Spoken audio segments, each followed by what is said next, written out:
Hello. I just realized I had a really funny look on my face. Hi, Leslie. How are you this morning?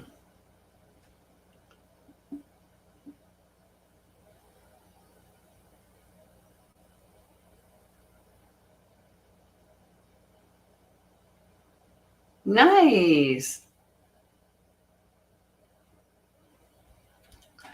Good for you. Good for you. Hello, hello, hello. Hi, Carol. Good morning. Good morning. Warm this morning now. I put moisturizer on, plug the pores. Oh. How are you guys doing today? What's your day looking like?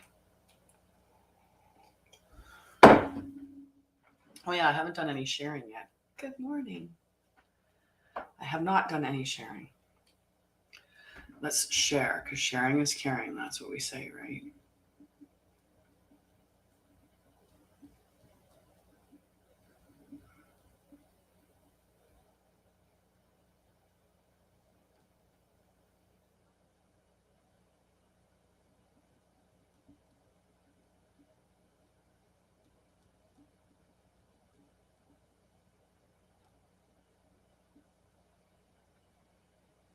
I'm doing well. How are you? How are you doing, Confusion?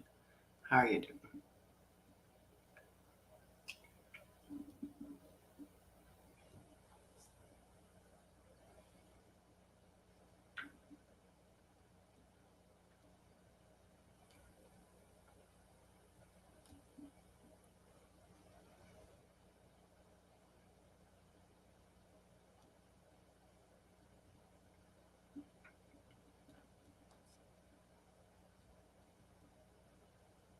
There. Definitely.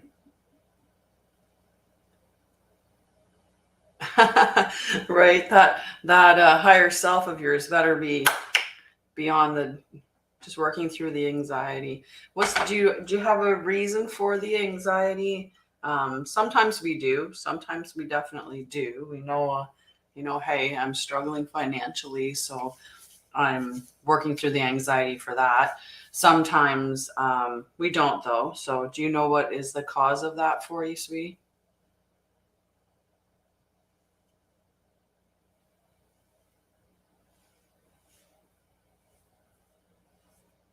Yeah. Okay. Okay. They're fine right now. Okay. Well, I'm here if you ever want some help. Okay. All right. I'm here if you want some help. Um,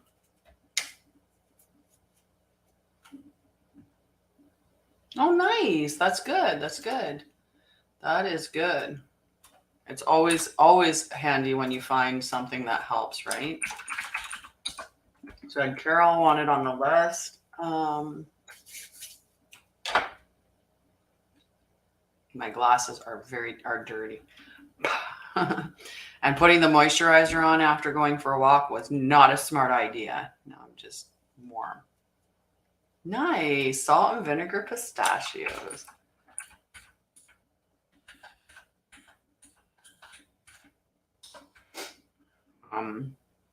So let me know if anyone else wants a card or anything like that. Just let me know.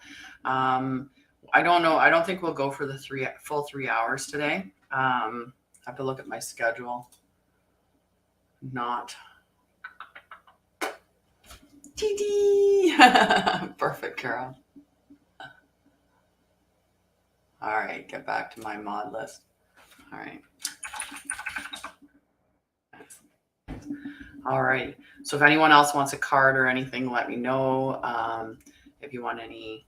So have you this one confusion with doing the figure 8 around your eyes? Okay. Try doing that to help, like when you notice that you're dealing with some anxiety, that can really, really help to bring you back into, yeah, Very, very easy one. Well, we know. Les. There we go. There we go.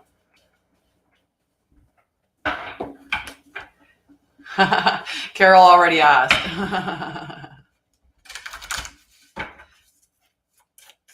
So it's just doing the figure 8 around the eyes. Okay.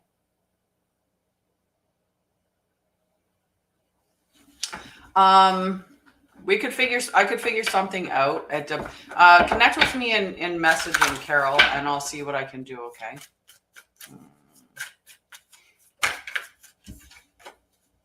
All right. So first is Carol. If I could shuffle cards at all, that would be really handy. Carol. Oh.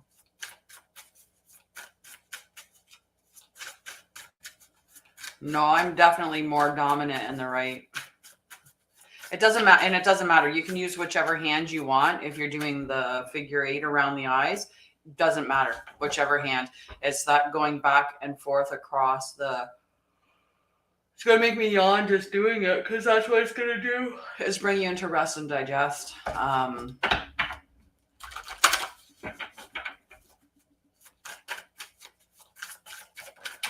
Okay. Carol, we're throwing a bunch of cards around here. Good morning. Good morning. So we've got, I'm glad that it's getting better for you, confusion. I'm definitely glad that it's getting better for you. So the two cards that came out on the top are Sagittarius and Gemini, and then the bottom is transformations, Pluto. So Pluto's all about transformation, Carol. And Gemini and Gemini and Sagittarius would be like the student and the teacher. So there is this like learning that's coming about for this transformation. So I do see this as being a sign that you're going to be learning something new. And whether that's, learning it as a student to then learn it to the level of being the teacher on this path of transformation. So that's what I'm seeing from these cards for you, Carol. Hi, Jen. How are you, love? How are you? Good morning. Good morning. I didn't even put on any music again. Didn't put any music on again. All right. So after Carol is confusion, right? Sounds beautiful to me. So for confusion, we've got house 11 and house 9. So house 9 is the house of Sagittarius. So this is all about spiritual growth. And then house 11 is all about like-minded friends. So somewhere along the path of the spiritual growth, and typically what happens as we learn and 9/11, right? As we learn and evolve and grow, right? We become more of who we are inherently, like who we are authentically. And that aligns us with people like birds of a feather stick together. Well, when you're being, when you're true to yourself, then the people that are going to be true to you show up as well. So I think this is just a key that as you're going through your spiritual growth, you're going to be aligning yourself with like-minded people. And just friends that are going to be way more in line with who you are. Okay. So then after confusion is Joanne. And for Joanne, we got house 12 and trine. So house 12 is about spirituality. Hello, Heather. How are you? Spirituality, transcendence, karma, sacrificial service, and healing. So you're going through this healing journey. And trine talks about being angelically supported. So trine is a planetary alignment of 120 degrees. And it just means that you're angelically supported at this time, that you are moving towards a space of harmony, and that you're going to be getting into this state of perfect flow. So you're moving through this healing into a state of harmony is the way it is. Just working. Dang work, right? Yeah. It could be just like fear, right? Fear that they're going to be disappointing or, based out of the past, right? My past experience with people hasn't been all that great. So maybe I'll just chalk them all up to the same, measure them all the same. They're all not good.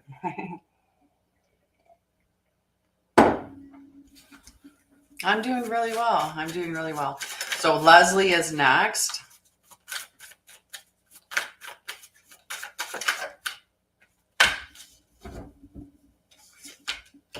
Right. So we've got the South Node. The South Node is what we're destined to release in this lifetime. It's good. It's good. I like it. Hi, Marilyn. The South Node is what we're destined to release in this lifetime. And you can actually look at your birth chart and within your birth chart, find what your South Node is, and it will tell you what you're supposed to be letting go of. Your South Node is where you're going to be really comfortable. That's one thing that is definitely the case with the South Node, is that it's a space where you feel comfortable because it's familiar, right? But this is also what we're meant to let go of. The other card that came out is Aquarius, and Aquarius is originality, philanthropy, and progressive imaging. So whether it's there's going to be this big burst of ingenuity that's going to come up and it's like, yes, this is what I need to let go of. That's going to tell you what you need to let go of. Yeah, it's funny because destined to have is there as well. So we're moving between what we're letting go of, to what we're supposed to move towards, right? Thank you, Sophie. Thank you. Right. So whatever you're moving away from. There's something that you're destined to release. You're moving towards what you're destined to have. So you've got the whole dragon here, and whatever it is the original thinking, this really out of the box thinking that's going to bring you towards that, that's going to tell you what you have to let go of. Oh, thank you, Tyra. And hi, Namaste. Not Mace. I almost turned your name into Namaste because I think you have all the letters for it. I just changed your name. You're Namaste. Hi, Deborah. How are you? So yeah, the question from Heather. Yep, you can, every time that you come back, you can get back on the list as well. Okay. So you can definitely get on the list. Good morning, Marilyn. Hi, Nat. Natalie. But I like Namaste. Namaste. Heather's on the list. Nat. We'll put Natalie down. Hi, Melinda. Hello, Melinda.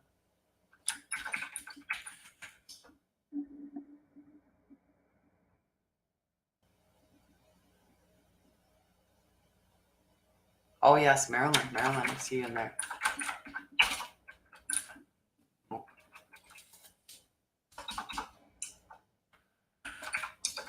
Oh, I'm sorry to hear that, sweetie. I put you on the list, Marilyn. Good morning, Melinda. Sorry to hear that, Priscilla. How are you doing? Hi, Jen. Definitely.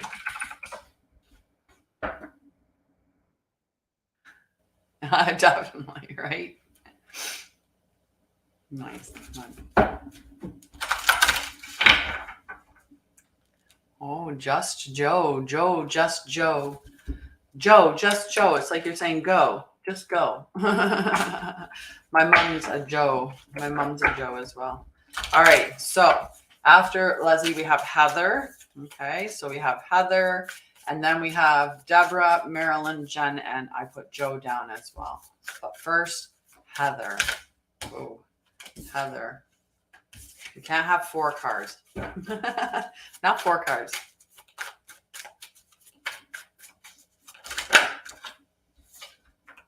Well, now we still have 3. I put you down, Natalie. I put you down. All righty. So we're going to go through this. So, Heather, you may be feeling restricted. You may be feeling like you're experiencing a little bit of struggle right now. So this can be in the area where we have responsibilities. Yes, absolutely. Right. So Saturn is the space of responsibilities. So you could be feeling like overwhelmed with your responsibilities, or maybe even a little bit annoyed or frustrated towards them. Sometimes we get put in positions where we become responsible for, let's say, taking care of somebody, And after a while, we're like, I thought it wasn't going to take the, like, it wasn't going to be this long, or it wasn't going to be this much work, or whatever it is. Or we just, we say yes to things that we don't want to say yes to. And then we get ourselves cut. I'm not annoyed. I'm not talking about that. I'm not even talking to you, Leslie. I'm talking to Heather. Yeah. So, and the other card that's there is Square, and Square is talking about a challenging situation or a mountain to climb. I'm like, Leslie, I'm not talking. This is Heather's reading, you cheeky bugger. So Gemini is all about about curiosity and networking and intelligence, like learning new things. So there could be like this that you're going to open yourself up to learn something new that's going to help you to remove some of these the responsibility or the struggle that you're feeling in that. It's going to take you expressing yourself, though. Like, you're going to have to express and be truthful to yourself, right? Sometimes it's like, when you're like, oh, say your kid's like, can you do this for me? And then your husband's like, can you do this for me? And your mom's like, can you do this for me? And next thing you know, you're like, I'm doing all these things for all these people, and I'm on the PTA committee, and I got to bake muffins, and I got to do this, and I got to do that, and I'm just so dang tired, right? It might be that the networking is, finding other people that you can delegate some of those tasks to, right? Or asking somebody with help with some of the stuff that you're dealing with, because maybe getting a little bit of help networking in that situation will help you out to lighten your load a little bit. But also saying no, like expressing your truth, is a big thing, right? So when somebody comes up and asks you, hey, can you help me with this? Just say, can you give me, 24 hours and let me know, and I'll let you know, right? And take that 24 hours. Anybody that's got, that's a good person is going to give you 24 hours no matter what. So then take that time and really think about it, and only answer yes to the ones where you're like, I want to help them. Otherwise, be like, no, I'm sorry, I can't. My cup's too full right now. And you don't even have to give a no reason, right? You just, no is a complete sentence in and of itself. Hi, Anna. How are you, love? All right. So after Heather is Natalie, right? So yeah, just take a pause. I'm going to pause and go over and grab that cup. Hi, Pete. Good morning, love. How are you?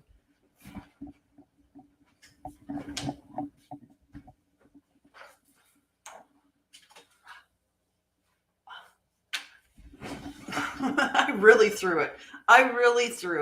Hi, Dee. How are you, love? I'm back. Dee. Dee.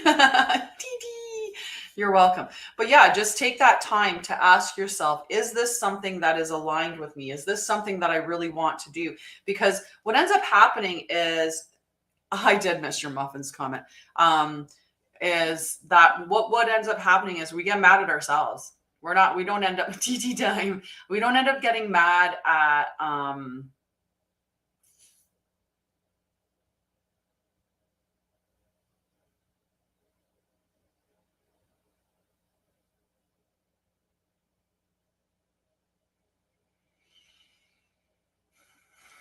TT.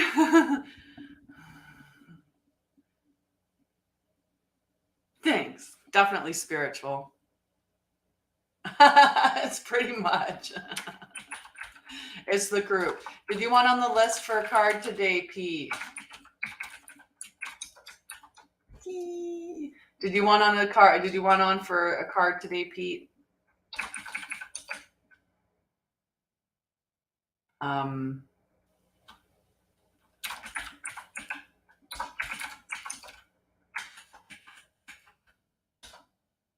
So if anybody wants a card, just let me know and I'll put you on the list. Okay. But right now we've got Natalie's turn. And I didn't see the muffin comment. I even went back trying to find it. So Natalie.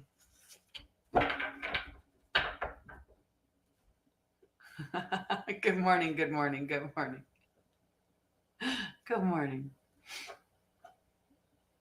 Do you want on the list, Pete? Would you like a card, Pete? Okay, we got Natalie's cards. So Natalie, we've got sextile. Sextile is the 60-degree alignment. Oh, I didn't see that, love. I did not see that. I see I like your dress today. Good morning, Miss Tanya. Yes, yes, yes, please, yes. Hi, Jay. How are you, love? None of us saw it. Probably. But I got you on the list now, Pete. Okay, so Natalie, we got sextile, which is a 60-degree alignment. So it's going from that space of a challenging situation and then moving through to communion. I think he said yes too. So to this space of union. So sextile as a planetary alignment, what it means is that it's moving from a space of tension to a space of flow. So there's a combination of feeling a little bit tense, but also starting to see or feel some movement in the space that you were stuck. So it's also talking about, he said yes to the dress, a potential. And it does speak of a rewarding situation. Now, house 6 is the other card that came out, and house 6 is the house of Virgo. So house 6 is looking at your daily habits, your health and wellness, your routines, establishing a foundation, practical details, your daily life. So somewhere within your daily life or within your health and routine or your health and wellness, you're going to be moving through that space where you were feeling stuck or where there was some tension that was being felt to a state of flow. So to a rewarding. So there's a rewarding situation is afoot for you, Natalie. So that's the reading for Natalie. Or Namaste, as I was trying to rename her. Aw, Dee. D is sweet. Why not? Why not become a subscriber? Okay. And then you can tell me about the muffin comment because it's not there. Now to ponder, what is it? Yeah, what is it in my life, in my daily routines or my habits or my health and wellness? What is it? Where is that space that you're feeling a little bit tight or struggled, right? Hi, Andrea. How are you, love? Oh, okay. So after Nat is Deborah. Okay, so we have Deborah and then Marilyn, Jen, Joe, Spiritual Amethyst. Good. Some positive changes definitely coming in there. Dishwasher fairy, perfect. Oh, that's it. It's over. That's no more muffin comment. You're stressed. Oh no. What can we do to alleviate that stress? Right? Are we living in the moment, or are we stressing about stuff that's already happened to us that we cannot change, or stuff that is coming to us that we can't yet change? If we're in the present moment, is the stress still there? Try that first. Broke my nail. All right, Deborah. Oh, it's like coming right out right away. All right, so Deborah. Scratch my head.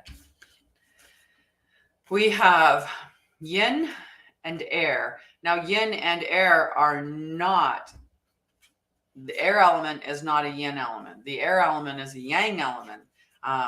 But anyway, air element is for the signs Gemini, Libra, and Aquarius. Woo, the pretty lights. Thank you, love. Thank you. So the air element is all about like being open-minded, being objective, learning, intellect, right? This is mental. So yin is the female principle of movement. So this is about allowing things to come to you. There's a receptivity of waiting for it. Oh, nice. Nice. That's going to be so much fun, Melinda. And then we have house 9, which is all about your spiritual growth. Yeah, that'll be fun. That'll be an exciting little trip.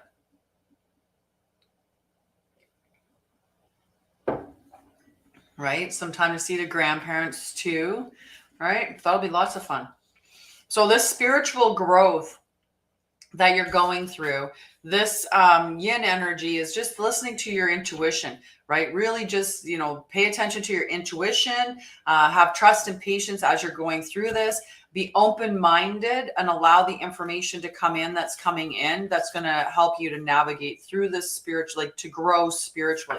So it could be maybe you're channeling things, maybe you're getting downloads, you're getting ideas, or you're seeing things, you're seeing pictures in your mind, or you have this keen sense of knowing, or this, you're feeling things, and just, pay attention to that. You trust your intuition and lean in on that.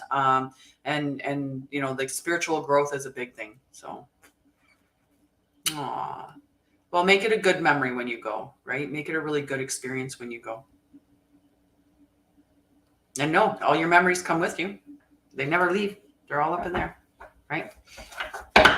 Alrighty, so after Deborah is Marilyn. Okay, Marilyn. Yeah, when you level up, that's okay. It's like when people delete themselves, it's the trash taking itself out, right? Like, to say it in a bad way. Totally playing in the sand. Perfect. Make great memories with it, right? Make great memories with it.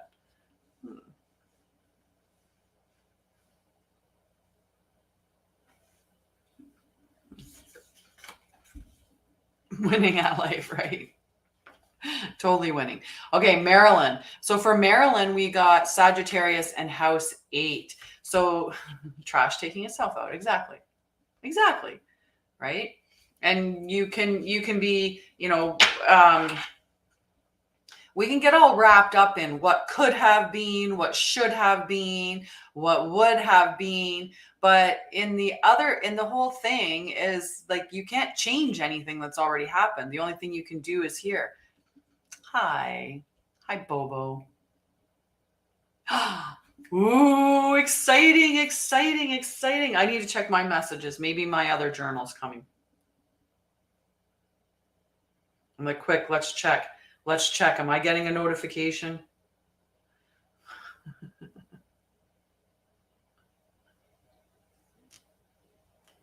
Not yet.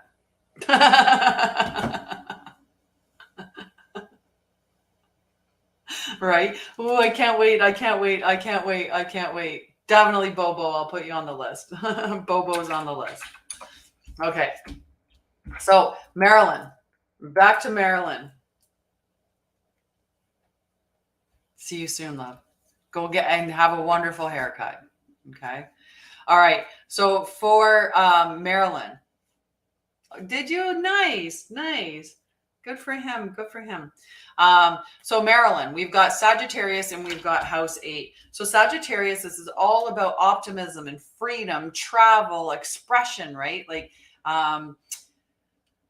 Sagittarius can be very blunt with bringing the truth to the table. It was weird. It wasn't a good vibe for him.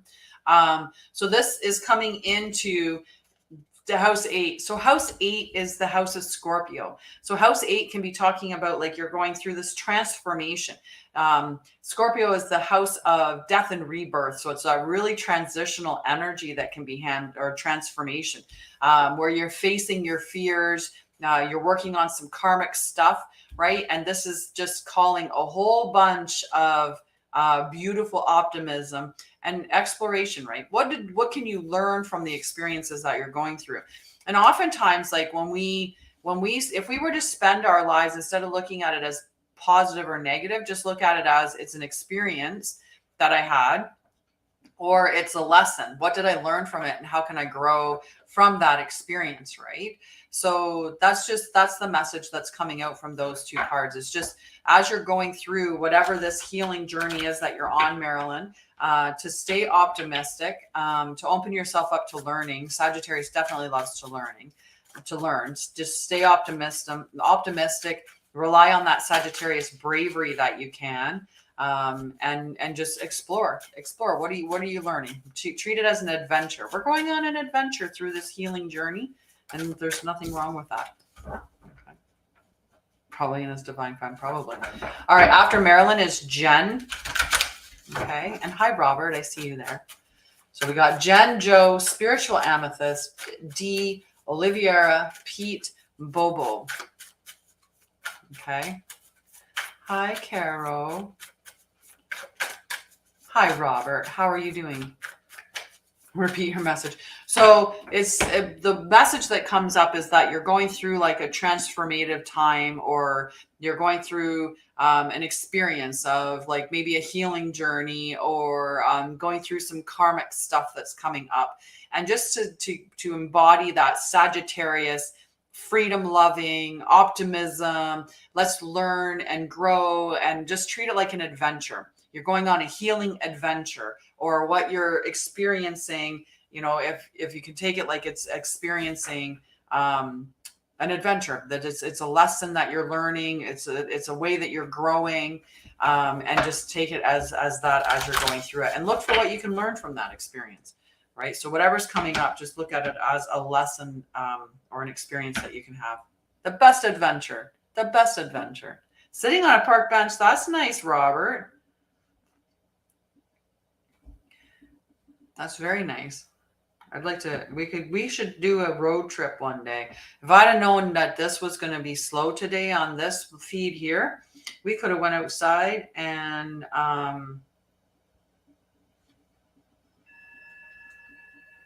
we could have had a road trip. We could have done our thing outside. Yeah, you can ask a question, Christine, for sure. Hi, Kay. And you're welcome, Marilyn. You're welcome. You know, always connect with me. Remember, cards, this is just a side gig, just like creating so you can always sign up for a full reading with me, which is available on my website. All of my services and stuff are available, and links to my journals on amazon.ca, amazon.com, and amazon.co.uk. There's links for all three, for both of the books that I have out. You can give me a reading, cha-cha-cha, if you'd like. Sure.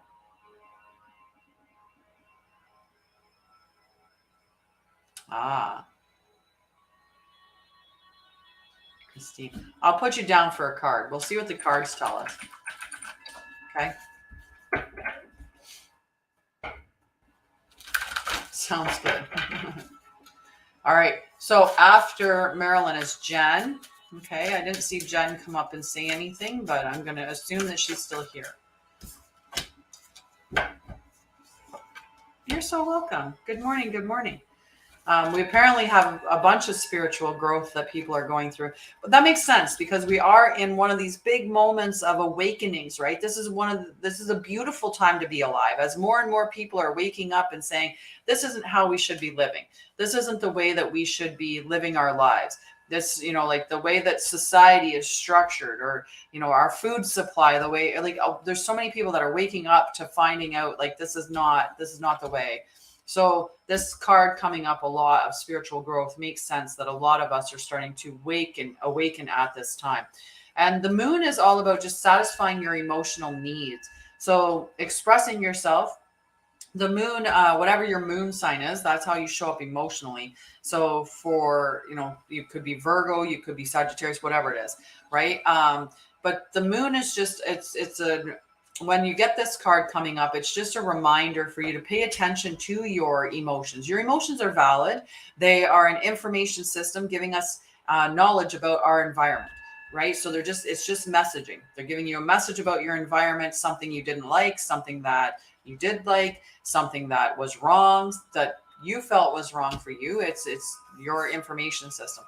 But are you paying attention to your emotions, and are you satisfying your emotional needs? Are you expressing your emotions honestly? And that's a big thing for us, right? To be able to, whether it's in a relationship or not, but being able to express your emotions in a healthy way, where you're validating yourself, right? That it has to start with us. A lot of our parents didn't really validate our emotions, so we don't express our emotions correctly. Instead, we just wait until we explode, because we're out of control at that point, as opposed to looking at the emotions that we're feeling, spending some time acknowledge them and feeling them and understanding them, and then move through that, right? So that's all that is on this spiritual growth. A lot of emotions are going to be coming up. Make sure that you validate them, you nurture yourself, and that you express your emotions in a healthy way. Okay. All right. After Jen is Joe, just Joe. Joe, just Joe. Hi, Meme. Meme LaRue. Whoa. Whoa. That card was like, I am coming out.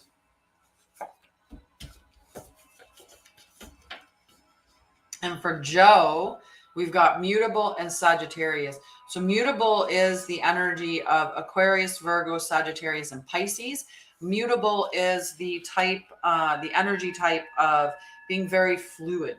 And that's how these four signs are. They're the most fluid of the astrological signs.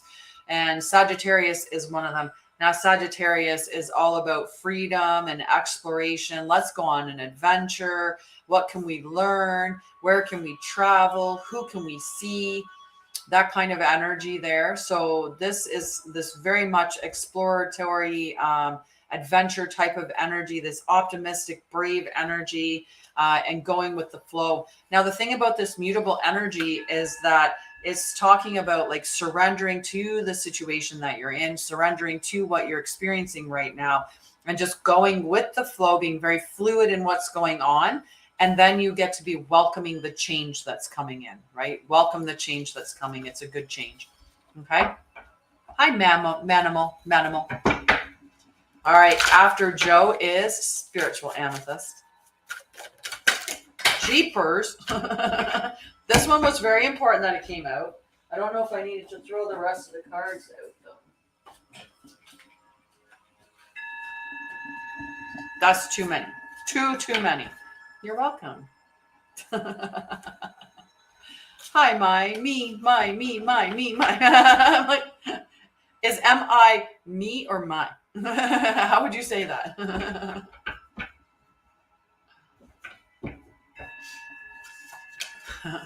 So we got one card off the top. We got one card off the bottom. There was some definite other interesting cards that came out with it. Like which? Yeah.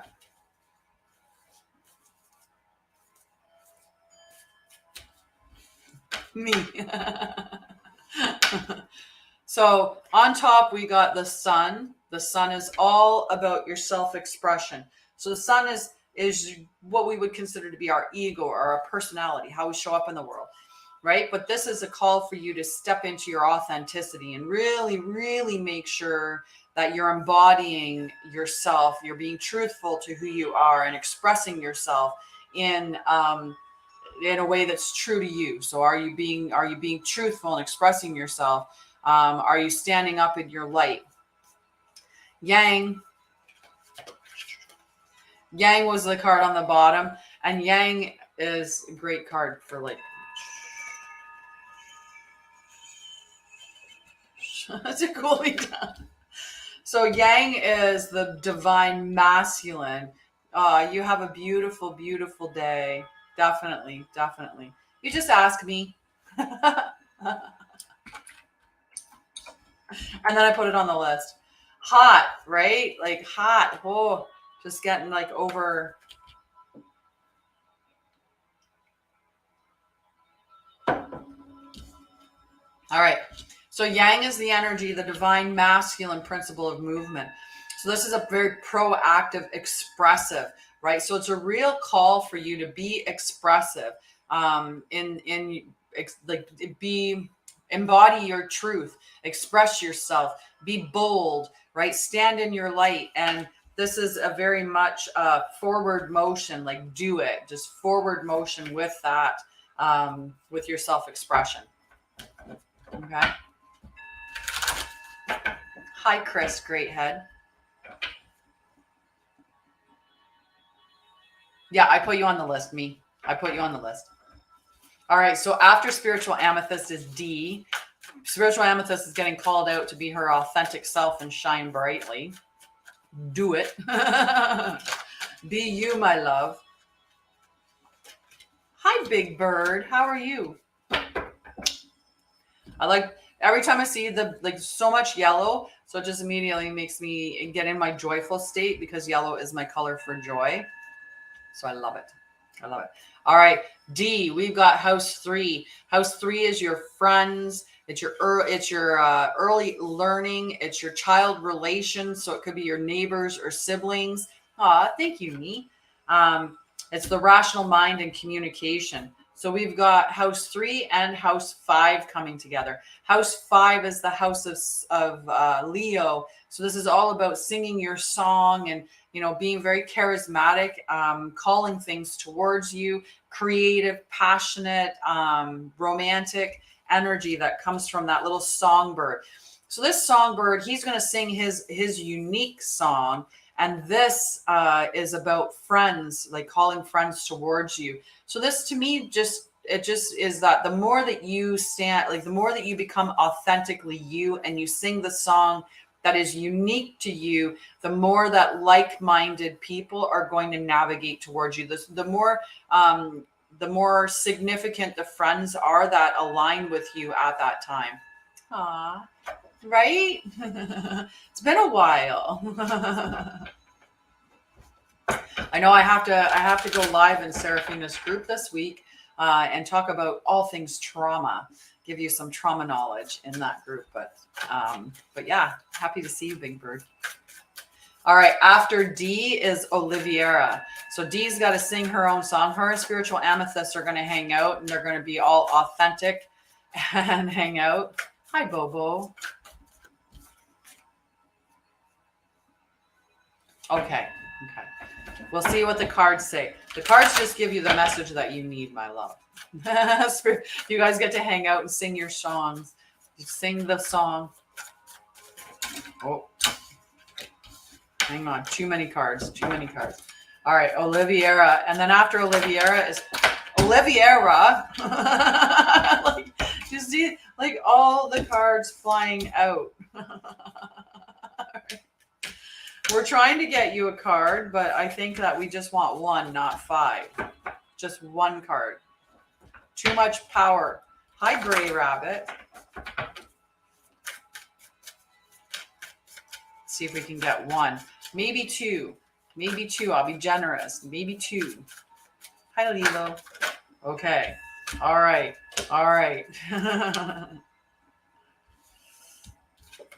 All right, so Saturn, we've talked about Saturn before, right? Saturn is all about your responsibilities.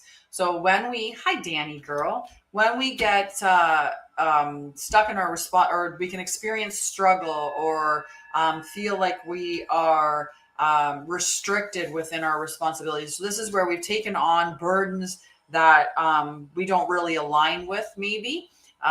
Or we should have said no, but somebody asked us, hey, can you help me with this? Or can you do this? Or can you do that? Or we're feeling just very much overwhelmed in the responsibility space. The other 2 cards that came out are House 3 and Uranus. So Uranus is about radical change. So there's this radical change that is going to be coming in the responsibility sector, right? And this is through potentially some growth, some early learning. So it could be working on some past experiences to working on healing those parts of you. But this could also be finding help, like networking, communicating and networking and bringing in somebody new that's going to help you with some of the responsibilities, right? So that like-minded or friends, bringing in friends that are going to help with that responsibility, but it's going to create a radical change is the big thing. There's going to be this radical change that's going to happen within your responsibilities and work sector. Okay. It's happening. Hi, sweet and sour. How are you, love? All righty. After Oliviera is Pete. Pete, my friend. And hi, Adele. Hello. How are you, Carol? Carol?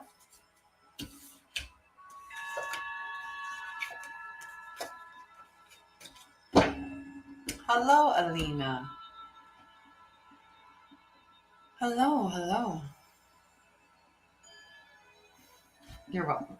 Okay, so Pete, we've got the south node. Okay, so the south node, if we hold it up the right way, the south node, and hello, Carla. How are you, love? Hello, love. So, the south node. The south node is the tail of the dragon. This is what we're destined to release. We're destined to release within our. I gotta let Cass in, right? You really gotta look at what I know, and this is in your approach to life. So there's something that you're doing in the way that you're showing up, whether that's the way that you're allowing yourself to show up, things like that. It's something in that area. And there's something new that's coming in, that needs to take the place of what that old is. Like there's something new that you're going to see, that you're going to be able to release. Yeah. Interesting.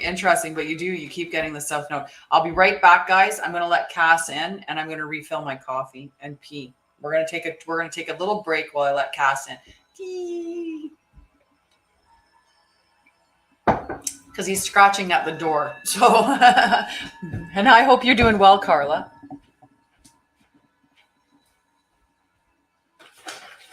Come on in, baby. Come on.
What you doing, friend?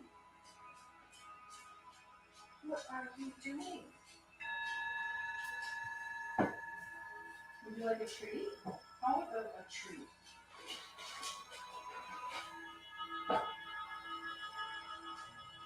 Okay, take your treat.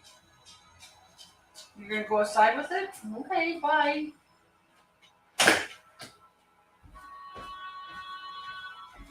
Apparently he changed his mind. Hello, Jana. How are you? I'm doing well, Carla. Thank you, everybody, for waiting. Cass, I don't know what he wanted, but he came in and he got a treat and left again. He was like, okay, that is it. We are good. Hi, May. How are you? Definitely, Jana. I'll put you on the list. All right, Pete. So Pete has to do some thinking. He has to do some thinking about something that he needs to release, and he needs to release that within the approach to life in that space there. Definitely, Carla. Definitely. All right. Hi, Ricky Rick. How are you, love? And hi, Catherine. How are you? Okay, so if you want on the list for a card, just let me know and I'll put you on the list for a card. Okay. Right now we're going to move to Bobo. Pete's going to be working on that. Yep. Definitely within your health and daily routines, like and your daily habits, your approach to life, Pete. That's where you need to let go of stuff. There's something that you need to let go of. All right. So we had Cheryl. Then we had May, Catherine, Amanda, Push, and hello there. Okay, I've got you on the list. Well, love is happiness. If you want your name, you want to be on the list for a card, let me know your name and I'll put you on the list for a card. Okay. Thank you, Corey. Thank you. All righty. So Corey's on the list. You're welcome. Next is Bobo. Hi, Lisa. I'll put you on the list too. Bobo. Bobo is next.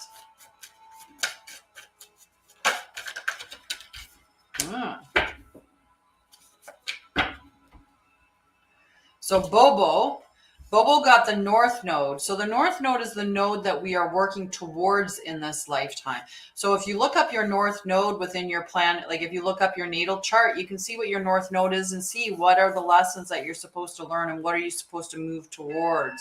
So this is what you're destined to have. So you're destined to have something, and this is into house 5. So house 5 is the house of Leo. This also came out on top with the North Node. House Leo is the house of passion and play. It's children, it's confidence, it's creativity. Like think about your Leo, the energy of Leo, right? This is, and the house 5 being very much that Leo energy, but also the energy of like very, that child enthusiastic energy. So this could be that you're destined to have this romance, or you're destined to have children even come into your life. This is that energy for there. Hi, Linners. And whatever that you're waiting, this North Node of what you're destined to have, you just have to be patient. Okay. So you just have to be patient as it's coming to you, but it's in this element of, Leo is very charismatic, like that great charismatic energy that you're bringing to the table, could be bringing in new romance for you, but it is a relationship that you're destined to have. So and you just have to be patient while you're waiting for it to show up. Okay, Bobo. Hi, Canadian Yardy. And hi, Pushing. All right. So after Bobo, you're welcome, Bobo. After Bobo is Christine.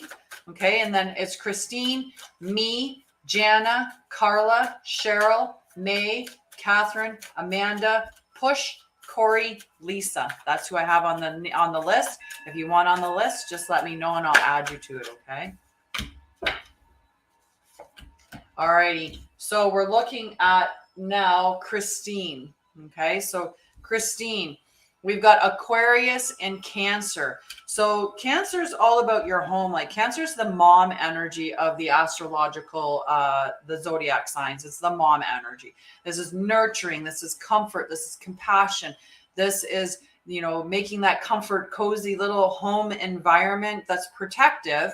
That's the energy that Cancer brings to the table. Now, Aquarius is all about original thinking and progressive imaginings. Hi, Linda. You just say that, and right there on the list. All you have to do is say you want a card, and I'll put your name on the list, and then you just have to be patient and wait for your card for your turn. That's it. It's as easy as it is here. You can support me in any number of ways. You can support me by subscribing.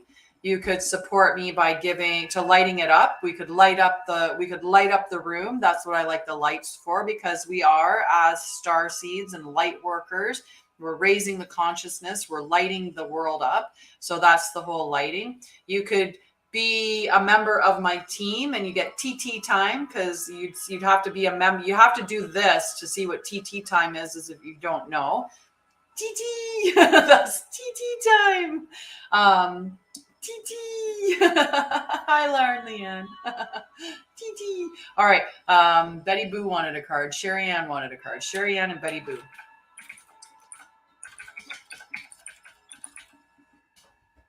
Perfect. I have you on the list, Sherry Ann. Perfect. Okay. So Aquarius, this is for Christine. Aquarius is very original thinking. And hi, Lauren. How are you, Leanne? This Aquarius is very original thinking. So this is like progressive imaging. So there's something. TT is, I love it, Trent. TT. That's my thing. Anytime somebody gives that heart, so you become a member of the team, or you do it every time we do TT time, and people love the TT time. They do.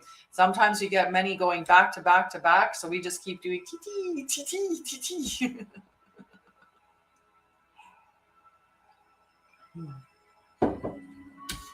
So within your home, to bring it to this nurturing, calm, this beautiful, safe, protected space. TT, look, we got 80 members now, guys. We have 81, but we have 80 members up here now. Yay. So this is all about bringing progressive imaginings. And, you know, like when we're dealing with our home environment, like we're making our home comfortable and peaceful and protective and nurturing it, right? We're really nurturing our emotions and all of that energy. We've got this progressive imaging, this progressive ideas coming in. So really out of the box thinking stuff is going to be, no, you've got to wait a bit, Sherry Ann. You just came in not that long ago. We got a few cards before you, and I see this in your resource sector, right? That as you see these progressive or these new ideas coming in, that is going to help you within your resource sector. There's that dad energy, like of house 5 or house 10. So mom and dad energy here. Mom and dad energy coming in for you, Christine. Okay, after Christine is me. Me. Okay, so we got me, and then we've got Jana, and then Carla. Okay, so me is now. Yay. All right. So we've got Yin on top and Leo on the bottom. So Yin is the divine feminine principle of movement.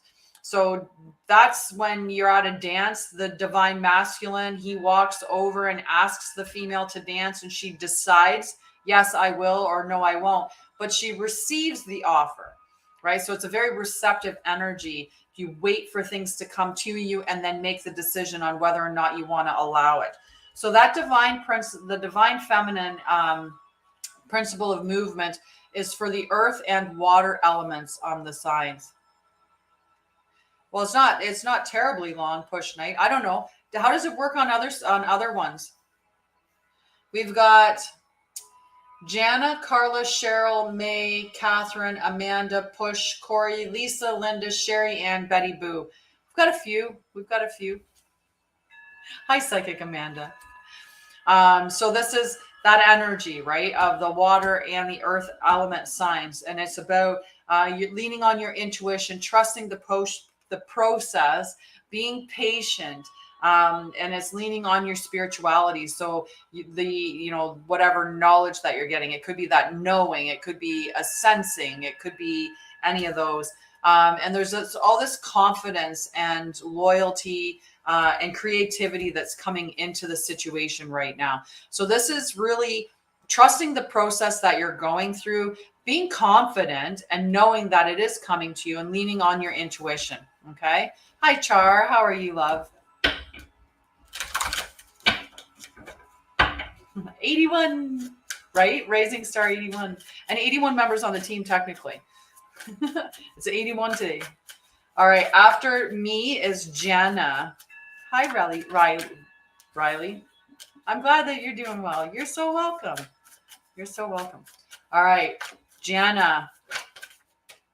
That card came out and then it lied back down. That's not Jana's card.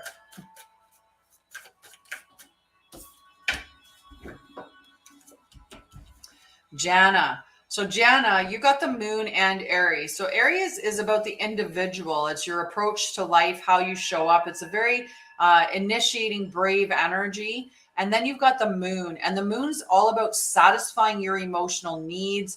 It's about nurturing yourself. So that's what this is all about, is, are you nurturing yourself? Are you expressing your emotions? Are you allowing yourself to stand up and say, you know, and if not, take this confidence that Aries has to your emotional center and make sure that you're being honest and expressing yourself. And definitely, Willie, you can be on the list for a card. I'm doing very well, Shar. Love it. Okay, so that's the energy that I'm getting for you, Jana, is that it's time to take some of that that confidence and optimism and that like really instigating energy that Aries gives you and use that and making sure that your emotions are being validated and that you are nurturing yourself. You're acknowledging your emotions and yeah, make sure that you're acknowledging your emotions. Okay, after Jana is Carla. Carla, I hope that you're still there. Nice. Scotland's on my list to go and explore. I'd love to just travel everywhere. All right. So Carla, definitely Charlotte. I put you on the list.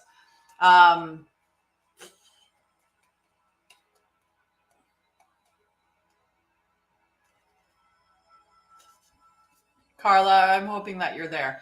So for Carla, we got house 3 on top, but we also, it came out with square. So house 3, I think that there's a challenging situation that's within your life right now that maybe involves like siblings, neighbors, early childhood relationships. Like there's some challenging space within that.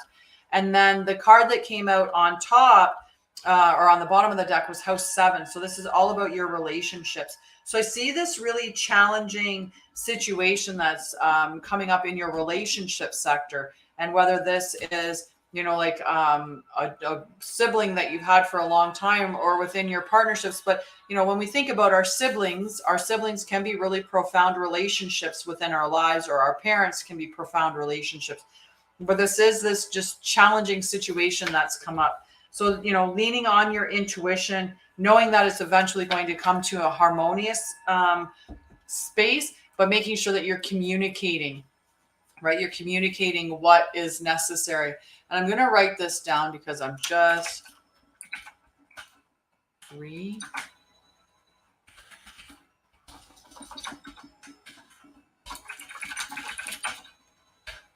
Okay. All righty. Hi, Jal. I can put you on the list for a card, my friend. That's what I'm doing this morning. I'd love to say, yes, your father loves you, but is only able to show you how that he loves you from his space of knowing and knowledge and depth, right? If he doesn't fully love himself, or, you know, that's going to reflect in the way that he shows it. He may not be able to show it correctly, is what I'm vibing from that. Okay. Alrighty. After Carla is Cheryl. Okay, Cheryl, are you still there? So we have Cheryl, and then we have May, Catherine, and Amanda. Okay, so those are the next. Hi, Ian. How are you, love? All right, so Cheryl. So Cheryl, you got Pluto and South Node. So Pluto's all about transformation. Okay, so Pluto's like, this is big transformative energy. This is that caterpillar transforming right into a butterfly. And South Node, nope, I didn't, Linda. I didn't. You're coming up though.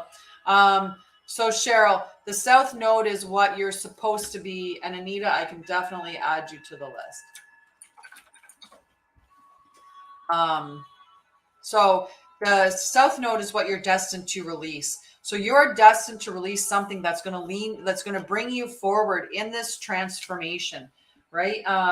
And it could be something surrounding it could be like letting go of materialism, let's say.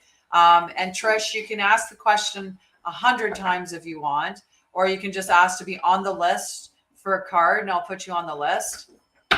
Okay, but otherwise I'm just going to mute you. Trishu?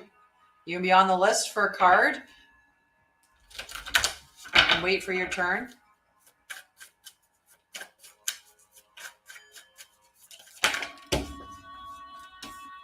All right, after Cheryl is May. Okay, so May's turn. It's May, then Catherine, Amanda, Push, Corey, Lisa, Linda. So for Catherine, for May, the one card that came up, or the top card, is opposition. Opposition is what we have when we get a full moon. We have the sun in one sign, and we have in the opposing sign the moon. So it creates this duality, or this opposing energy, right? And in this situation here, what the opposition means is that there's a challenging situation that's about. Definitely, Louise. I put you on the list, Trishu. Okay. So this energy, this opposition energy, this point of tension or imbalance or struggle, this is something that you're destined to release. You're supposed to let go of it. Okay. There's what you're destined to have is why you need to let go of this. You can be Tarzan. Perfect. Right. Okay. So you need to, and so what you're destined to have is on the other side of that opposition. Right. So just look at, and I feel like it's, it might be within your home environment. That's something that's going to bring more comfort or peace to your home environment as well. You're destined to have this beautiful, peaceful, beautiful home environment. You just have to let go of whatever is standing between you and that. Okay, after May is Catherine.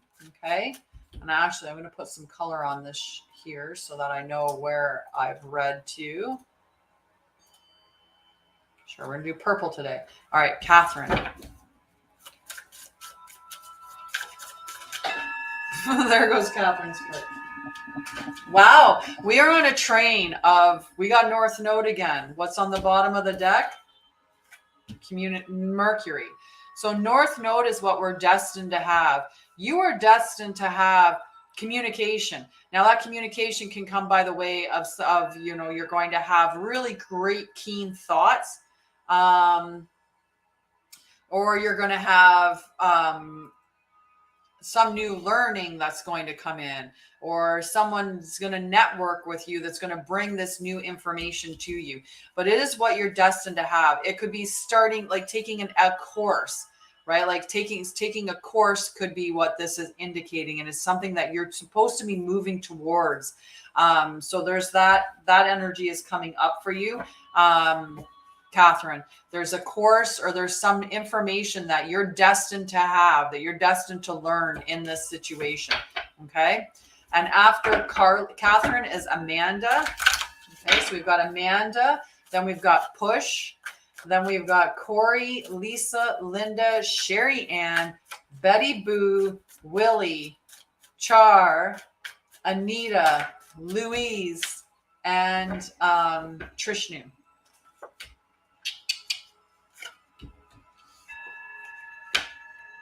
You're welcome, Catherine. So for Amanda, we have House 3 and we have Jupiter. So House 3 is all about your early learning, your childhood relations. And thank you, Madison, and thank you, Lumineers, Linda, for the gifts. I appreciate you guys. So early learning, childhood relations, the rational mind, communication. House 3 is the house of Gemini, and Gemini are the social butterflies of the zodiac. So they're very intelligent. They love to learn new things, very detailed oriented stuff. They're the perpetual student, always looking to learn something new. And Jupiter is all about growth. So this is there is a growth or an expansion that's coming into this area of learning, in this area of friendships, in your intellect. So you could be, I think that there's something new that's going to be coming up that you're going to be learning. It could be a new course. It could be going back to school. It could be like, it doesn't have to be like a big formalized education, but there is some new education that you're going to be learning, which is going to allow you to grow and expand. Jupiter is a very lucky Planet. There we go. It's a planet. It's a very lucky planet. And hi, Denisa. Alrighty, so after Catherine and Amanda, after Amanda is Push. Wow, we are getting these. This is crazy, guys. I'm because I am shuffling them, but interesting how it's going. All right, Push. So we got Taurus and we've got North Node. So you're destined to have something financial. So Taurus is all about resources. It's my money. Mine. Taurus can sometimes be considered to be a bit selfish and stubborn. They're not. They like luxury and comfort and all of that stuff as well. So the North Node is what you're destined to have.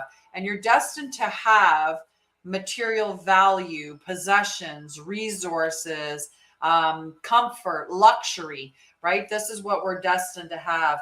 Now that could be on the other side of learning something new that you need to work on, because Mercury is all about communication, learning, intellect, and the air elements there as well.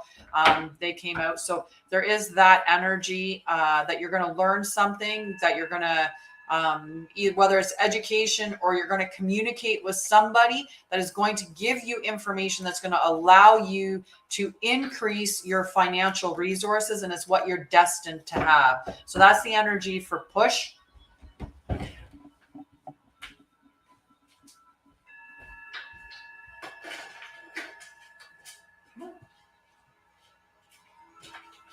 But now you have to stay in until after. It's a shirt.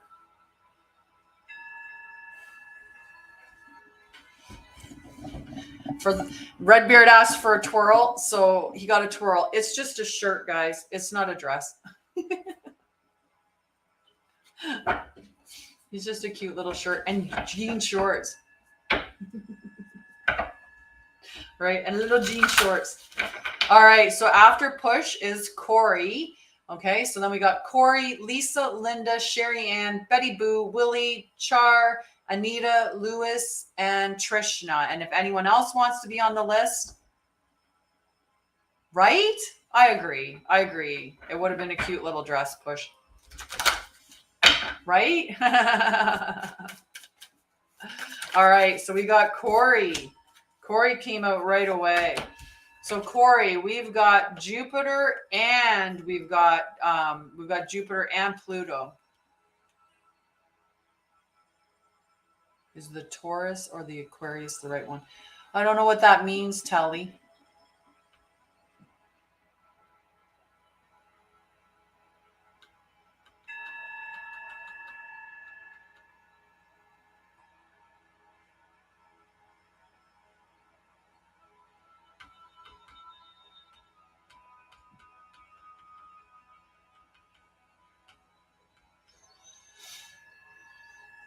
I'm not sure what that means, Taurus. I mean, is the Taurus or the Aquarius the right one?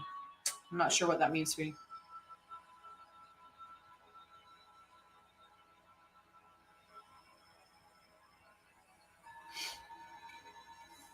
Hi, Polly. So for Corey, we've got Pluto and Jupiter. So Pluto is talking about transformation. And that's like the butterfly, the caterpillar turning into the butterfly. Oh, so you're wondering, okay, you have two people and you're not sure if it's Taurus or if it's that one day when I did the marathon. So your rising star number is based on the number of gifts that people give you. And I think, I'm not sure if likes and shares come into that at all, right? We can always be sharing more because sharing is caring, right? I already shared to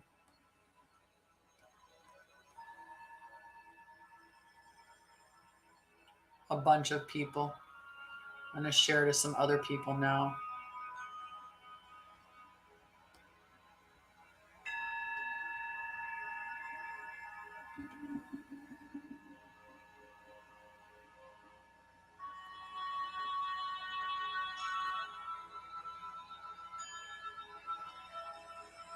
There. So yeah, the day that I did the marathon, we got to 100,000 likes, but nothing happened. I was expecting something big when you got 100,000 likes, but it didn't. Right, Redbeard?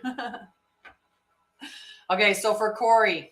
So Corey, we've got this transformation energy. So the caterpillar turning into the butterfly, like massive transformation that you're going through. And this Jupiter is, it's considered to be a lucky planet because wherever Jupiter goes is a growth and expansion. It's the biggest planet, and wherever it ends up is this real growth and expansion that's occurring. So you're going through this growth and expansion and transformation. South Node, what you're destined to release. House 1 is how you show up within your life, right? This is your approach to life. So there's this big growth and transformation that you're going through. And it is what you're something that you're destined to release, and within your approach to life, and just allow it to happen. Know that this is what you're meant to do. You're meant to go through this process and release these things. Okay. After Corey is Lisa.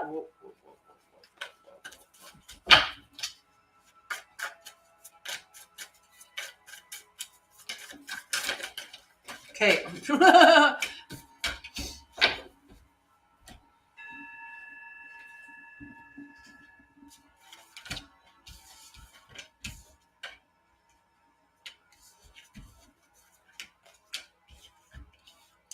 Okay, that's 5 cards. You can't have 5.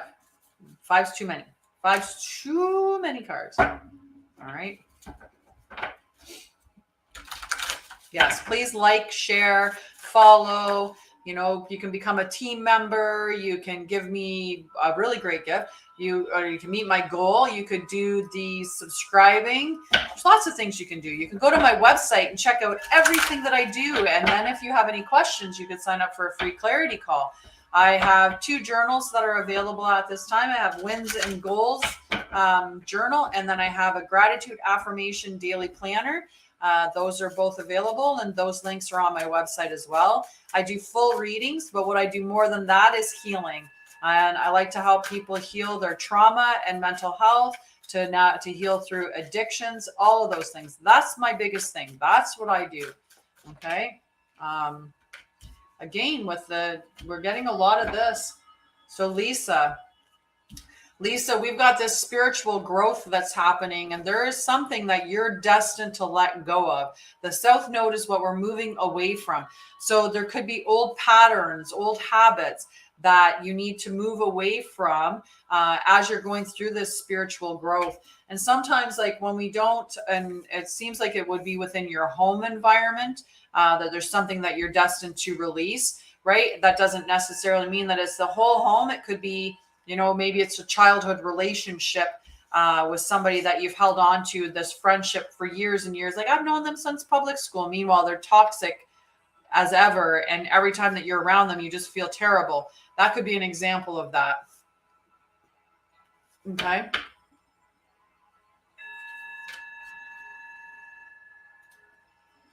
Well, Telly, I put you on the list, okay?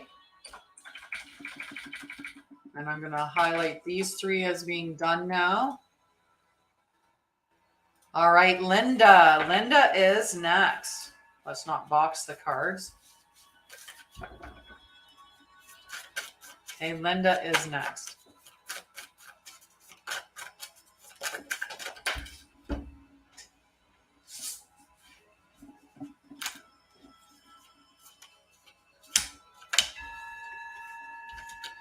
So for Linda, this is a very emotional energy that's coming up here with yin and with the moon. These are both very feminine. They're both contained within the water signs as well. The water elements share these things. It's very spiritual, intuitive, receptive energy that's coming through. So, and a lot of trust and patience, right? Between these 2 here, trust and patience comes up. Between these 2, emotional needs being met, satisfying your emotional needs, expressing yourself emotionally, compassion, leaning on your intuition, acknowledging acknowledging your spiritual gifts. right? That's a big part of it too. Hi, Kara. And hi, OG. And this is all happening. Like Taurus is about like comfort and security, right? So this is within that realm. This is that you're receiving into your material worth or your possessions, like it's growing, but nurture your emotional needs. Make sure that you're expressing yourself emotionally and that you're validating your emotions. Lean into your intuition, right? Really lean into your intuition. That's going to help you to navigate through whatever you're experiencing within your worth. Now that worth could be self-worth, and or that could be your possessions and your material worth, right? So this could be finances, or it could just be your self-worth, right? As you validate yourself, as you validate your emotions, that's going to help you to become more that's going to allow you to feel better about yourself, feel stronger about yourself. Okay, after Linda is Sherry Ann. Okay, so Sherry Ann, and then Betty Boo, then Willie, then Char, and Anita, Lewis, Trishu, and then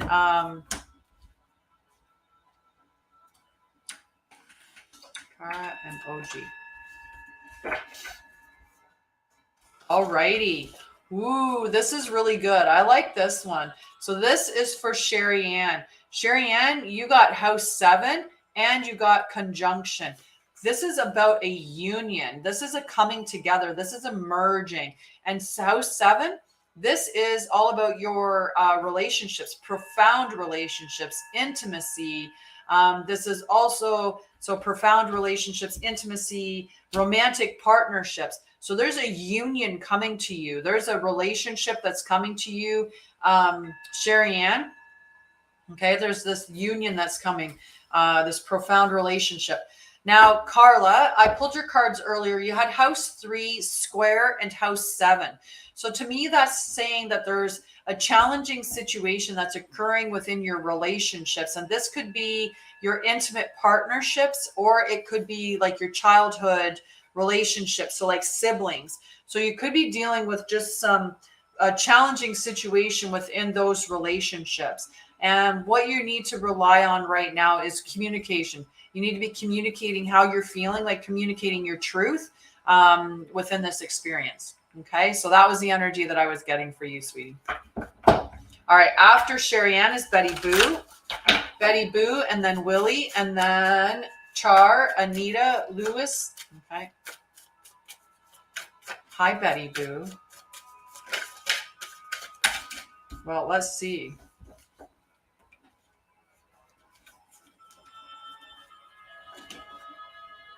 Okay, just the one flew backwards.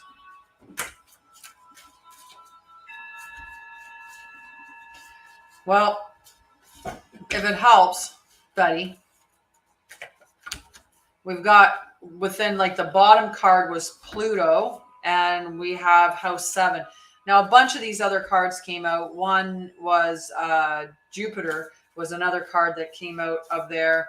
The Earth sign. So the Earth, we'll go through a couple of them, but the top card was house 7, which is your relationships. So intimacy, your profound relationships, your intimate partnerships, your romantic stuff. It is Kim J.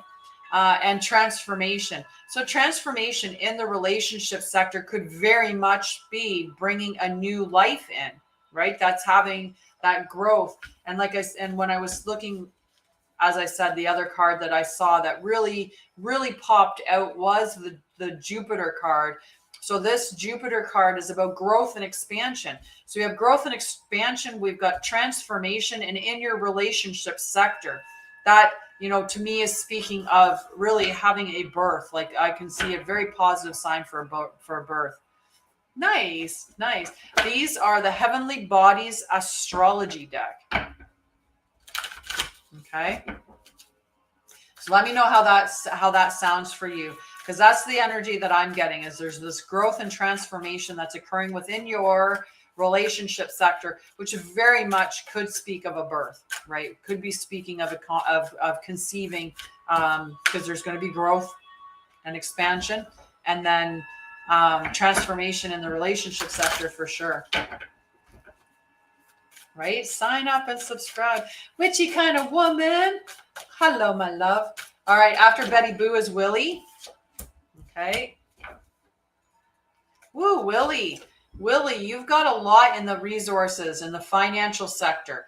Both of these cards, Taurus and House 2. Taurus is House 2. Sorry, someone was touching my leg.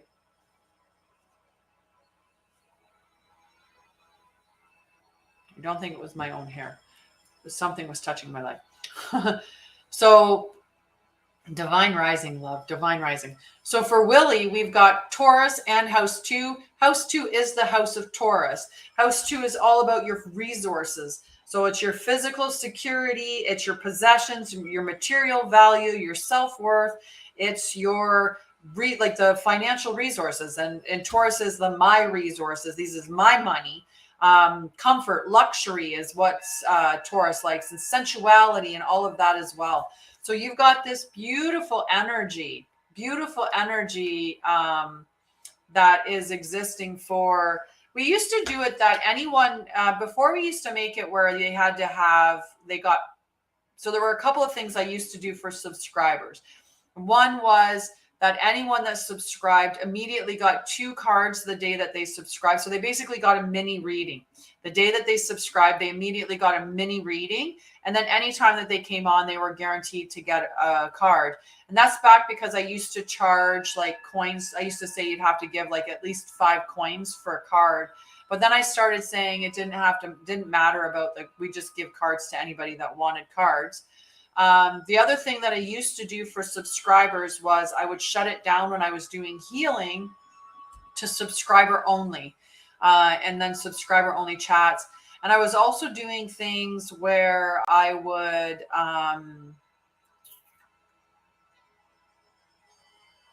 just put out videos or like certain things that were just subscriber only content. But then I decided to just ended up being just generous with anybody showed up. I just let everybody have a card. So yeah, I have to look at what is the benefit of supporting, besides the fact of people just supporting me because I spend, the amount of energy that I spend here, that the subscribing would be to supporting it. Yeah. Yeah. And that might be the big thing. Hi, Vandal. Right. Yeah. Well, you know what? We're at 10:36, and if I look, I'm on Char now. So we have 1, 2, 3, 4, 5, 6, 7, 8, potentially 8. Hi, Lynn. We might have a few more, but we'll see. We'll see. And I can do some healing. Hi, Vandal. And hi, Christina. How are you?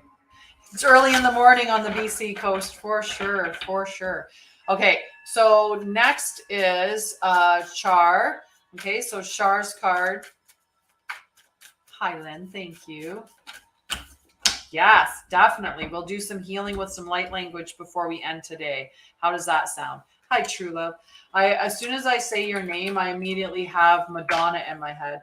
True love, that's what I've been dreaming of.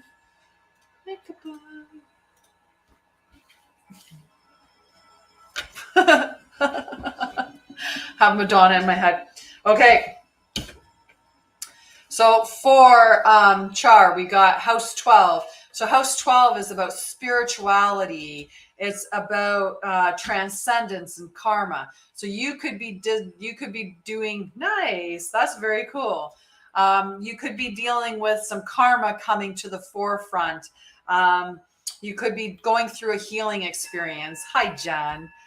Going through a healing experience. So the energy that you want to bring to this healing, Char, is very much proactive. Like this is a time to be expressive.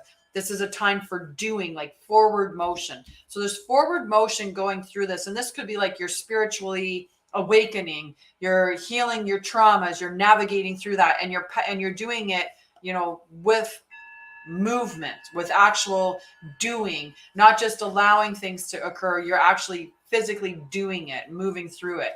I love it. I love it. Right. And hi, Jen. Okay, after Char is Anita. and then Lewis. So if you're here, let me know when I say your name like that. If you're here, just let me know so that I if you're not, I don't waste any time. Okay, so we've got right now, we've got Anita. Okay. Hi, Anita. Well, that Yang card was doing its best to get out. So Yang, and that's good. That's good doing the painting. Absolutely. So Anita, we've got the Yang card again, and we've got the moon. So the Yang is very masculine energy, whereas the moon is much more feminine energy. This is about really expressing your emotions and nurturing yourself, right? So making sure that you're acknowledging and validating the emotions that you're experiencing, because they are valid, right? That's an information system. It's giving you information regarding your environment. So something doesn't feel good to you, or someone's disrespecting you, right?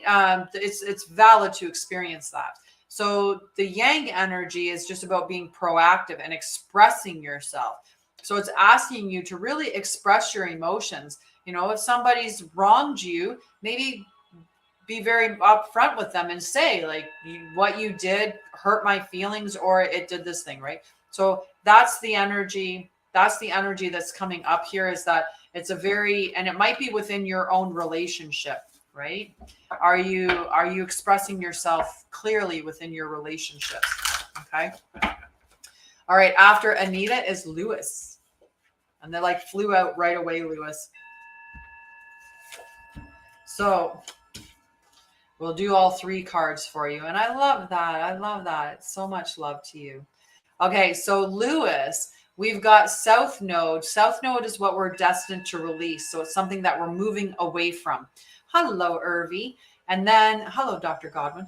And we've also got the fixed energy and sun. So on top was South Node, which is what we're destined to release. And fixed is the modality for Taurus, Leo, Scorpio, and Aquarius. Fixed is very stable, persistent, loyal, and dependable energy. Okay, so this patience is definitely a virtue. So whatever you're releasing, it has to do around the way that you are embodying your truth, right? So maybe you've been feeling a little bit fearful of showing who you truly are, right? You need or you're going through this growth and evolution, like of learning who you are, and you're not quite there yet. So you just haven't quite got there. There's something that you need to release, that you need to let go of, that isn't serving you, so that you can embody your truth more, that you can stand in your self-expression, be more authentic. And this fixed energy is that's just stability and patience and practicality. And it's just that grounded, really grounded energy that's coming through. TT. TT. I love it. So that's your energy for you, Lewis. Okay. All right. So Trishnu wanted to know if she should pick Taurus or Aquarius.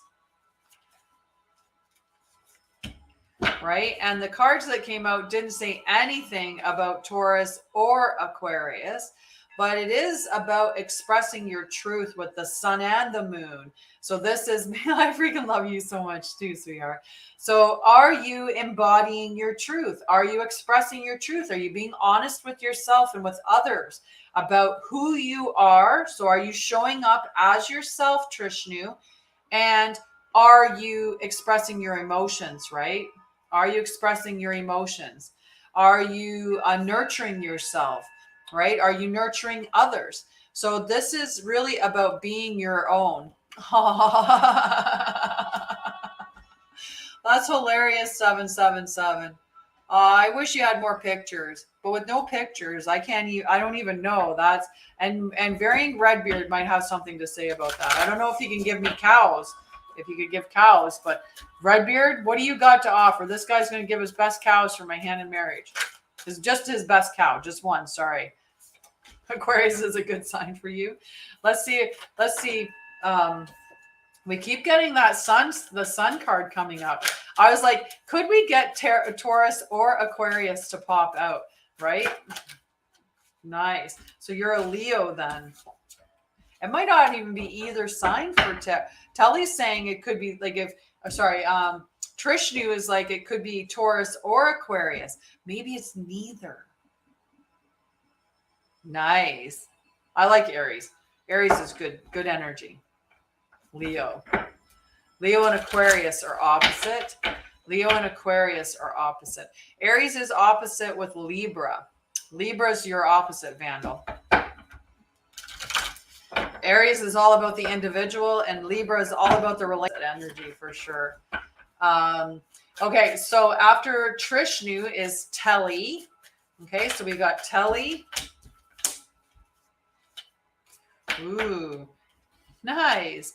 So we've got Telly. So the cards that came out for Telly are Pisces, Uranus, and Venus.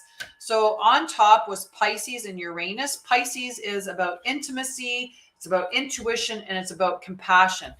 So this is what you need to be bringing to the table, leaning on your intuition, being very much compassionate towards yourself, because there is a big change coming, radical change.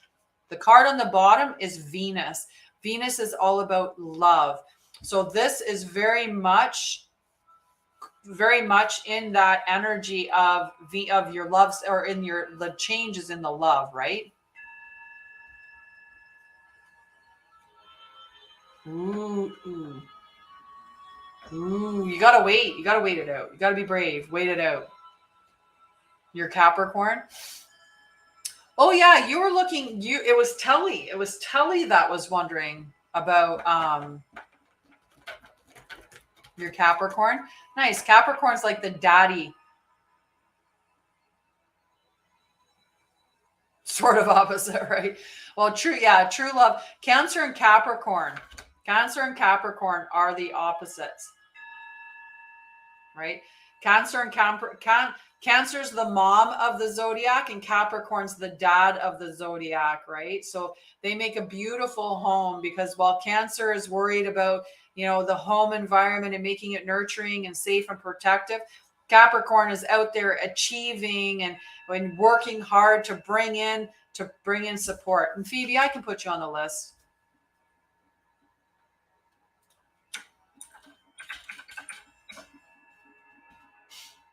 So this is a big change that's coming into your love sector. Make sure that you're getting and giving and receiving in equal measure. Okay, giving and receiving in equal measure.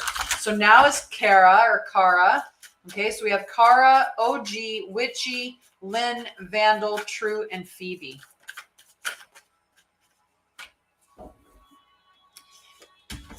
All right, so Kara, we have. Yeah, no, not all. Yeah, and are you Capricorn too, or are you Cancer? True love.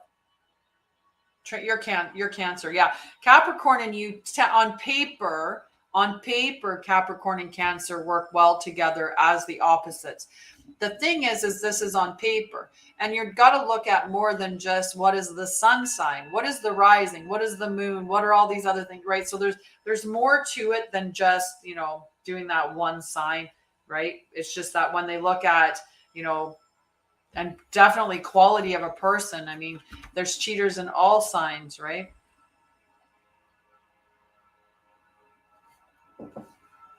People tend to cheat when they're not happy in their relationship, right?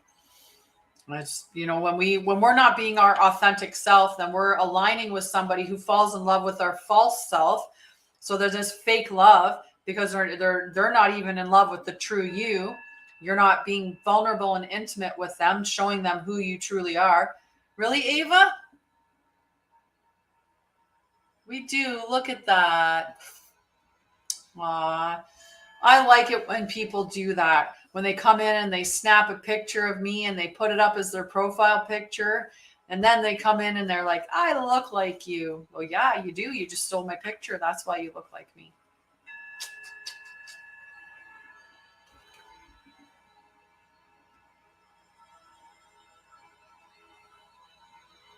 Oh, nice. Yeah, That's quite possible, Vandal. Just finding the sun signs easy.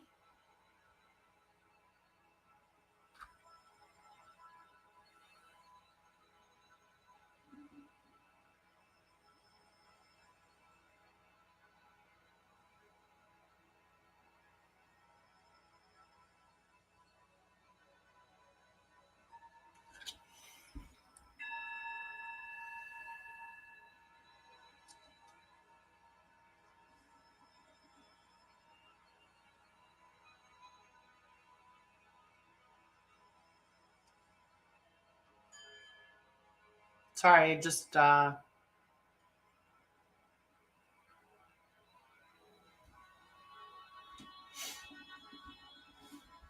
yeah, so if you go to do your natal chart, like do your entire natal birth chart, it'll want the time. Without looking at the time, it wouldn't be very accurate with your rising or some of the other placements within your chart because they could be moving at the time of your birth. So your sun sign is easiest one to find because it's just looking at your date of birth. So for Leo, Leo is born between July 21st and August 21st, like in that range, right? So if you're August 11th, then you're definitely a solid Leo. You're like right in the middle of right in the middle, right, of July to August for that sign. So your sun sign would definitely be a Leo. If you're in April, then you're definitely on the 11th of April, you're definitely Aries. You are definitely Aries for a sun sign. Now your moon, your rising, all of that stuff would depend on time of birth. It's easier to find your moon sign because the moon sign changes every 2.5 to 3 days. So as long as the moon didn't change signs on the 11th, then you know your moon sign is whatever the sign was that was on the 11th of April. But if it did change sign, you're only looking between, do I emotionally show up as, I mean, if it was in Taurus, let's say, it's either in Taurus or it moves from Taurus into Gemini. There's a big difference between Taurus and Gemini, right? How you would show up. So you just have to look at those two.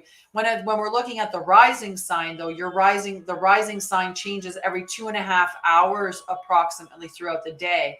So if you don't know your time of birth, it's really hard to figure out what your rising sign is. Now you can go through all of the signs and say, okay, as a rising sign, how do I show up to other people? Because that's what your rising is how other people interpret you, how you show up to them. So that might not be how you think it is. The way that we see ourselves on the inside is often very different from how other people see us, right? So for true love being Cancer, Sag, and Aries, lots of fire with that water, right? So emotionally, true love is very freedom loving, very optimistic, and blunt, right? That would be emotionally some of the ways that true love would be showing up because of being Sagittarius moon, emotionally showing up that way. And rising, like she's going to seem very passionate and fiery and energetic, way differently than what people would think a Cancer would show up. People would think of Cancer as very nurturing and home environment, right? Cancer cares a lot about making a peaceful, comfortable, nurturing, protecting their home, having a very sweet home environment, right? But Aries is all about the individual. So when you take that rising energy of the individual and you partner that with a Cancer, people are like, you don't seem like a Cancer. Well, no, because I show up as my rising, right? Which is really, really, really cool. Okay. So we've got house 4 and we've got house 6. So house 4 is the house of Cancer. This is all about your cultural and family roots. This is about your home, and this is about peace and comfort. So you're going to really be looking at making your home this very protective, safe, comfortable, nurturing space. And this can be a call for you to nurture your own emotions, validate your emotions, and be very compassionate towards yourself. And house 6 is the house of Virgo. This is all about your daily habits and your routines. So how can you increase and improve your daily habits and routines to support the type of home environment that you want, or bring about that home to you that you want? This could be, like, how can you step into being who you are, right? Embodying who you are, and how can you make changes every day towards being that person? And what I mean by that is, let's say the image of the person you want to be is this really healthy, physically fit person. Well, are you embodying fitness? Like, do you have a fitness routine? Are you eating right? Like, what are you doing to embody that within your daily routines and habits so that you can bring that to your home environment? So this is about, like, what are your routines and how are they supporting the home environment that you want to see within your life? Okay. And much be compassionate towards yourself. You're very earthy. Cancer, house 4 is water element, and house 6 is earth element. So very grounded, nurturing, very, nice, very ambitious emotionally, very much geared towards achievements. Daddy energy. You got the daddy energy emotionally. Emotionally, you're the daddy. No, in the moon, your moon is how you are emotionally. So emotionally, you're going to be very structured. You're going to be very methodical. You're going to be disciplined emotionally, right? So people would probably see you as being very much in command of your emotions all the time. Okay, that's the energy that I would get from Capricorn moon. The rising sign. The rising sign is what's going to tell you how you show up to other people. Yeah. Capricorn's moon would be very balanced, very earthy balanced. Okay, after Kara is OG. So we've got cards for OG.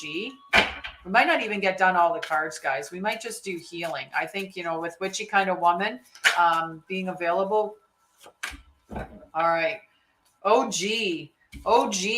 We definitely have some tense energy, an imbalance, feeling restricted within your work environment. So there's this imbalance, this point of tension or struggle. This is talking about experiencing struggle, feeling limited, restricted, like that type of energy. Now, this could be a pause. There's this struggle that you're dealing with, and it's a pause for you to level up to the level that you're going to need to be to take on what's coming for you.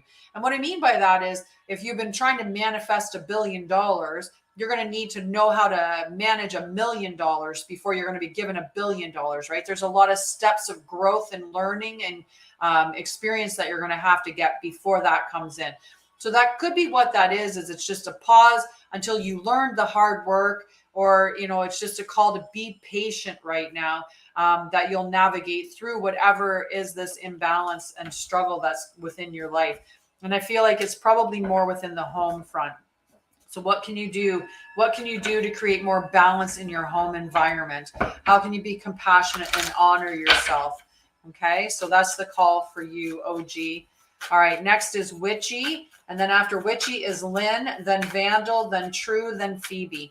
Okay, so we'll get through those and then we'll do some healing. I think we got lots of time to get through all of the cards and then do the healing. Okay, so Witchy Kind of Woman first. And Witchy Kind of Woman will come on and she's going to do some light codes with me while I do the quantum healing. Remember to go to my site, look me up. You can sign up for a full reading, support me, right? If you like me being here giving free cards out Monday to Friday, then support me so that I can continue doing that. Because if I need to pay bills to sit here is what I guess would come down to, right? So you can support me by signing up for a full reading. You can support me by signing up for a healing package. Hi, Charmaine. You can also support me by following me on other social media.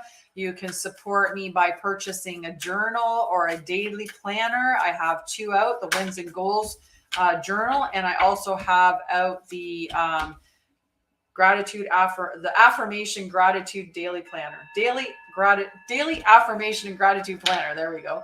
Wins and goals journal and daily affirmation and gratitude planner. I do have YouTube, and I got to put more of my meditations up on there for sure. Okay. So the energy that I got for Witchy Kind of Woman, we've got this hurting and healing that's going on, this Chiron energy that's coming up. Okay. This Chiron energy that keeps asking you, showing you the spots that you're hurt so that you can take the time to heal those spaces. And this is that fixed energy, the fixed energy of Taurus, Leo, Scorpio, and Aquarius, which is really stable, dependent, practical energy, persistence. So this is asking you to be patient. Just stay patient as you're going through this, healing those hurts. Okay, so that's for Witchy Kind of Woman. All right. After Witchy is Lynn, as Lynn is next. Okay, Lynn, and then Vandal, and then True, and then Phoebe, and Sarb is asking for a card as well. Okay. I feel like Witchy Kind of Woman fell out the door. All right, Lynn. Whoa, Lynn, right then, 2 cards. Yay. Yay. And you know what? Witchy Kind of Woman, give me 2 seconds because I'm going to do this. Give me 2 seconds.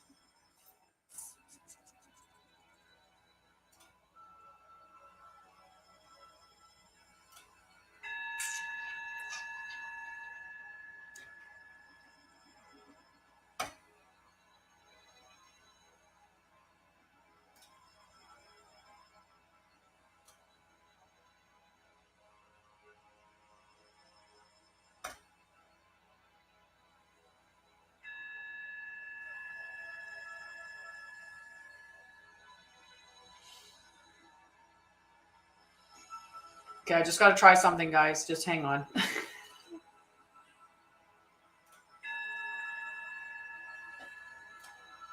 just want to see something.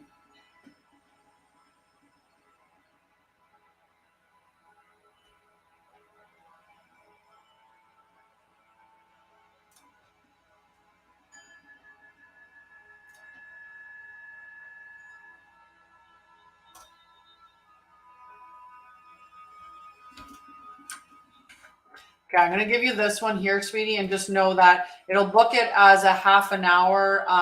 It'll book it as a half an hour.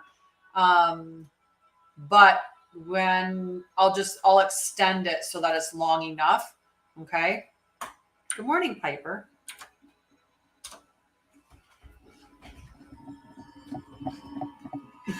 Yay. Yay. I will support you, friend. Okay. Back to the page. All right. So Lynn, we had Lynn, and hi, Piper. So Lynn, we got the North Node. The North Node is telling us what we're destined to have. And Yang is the energy of go and get it. It's very proactive, expressive, doing forward motion, right? And this is the resource sector. So house 2 is your finances.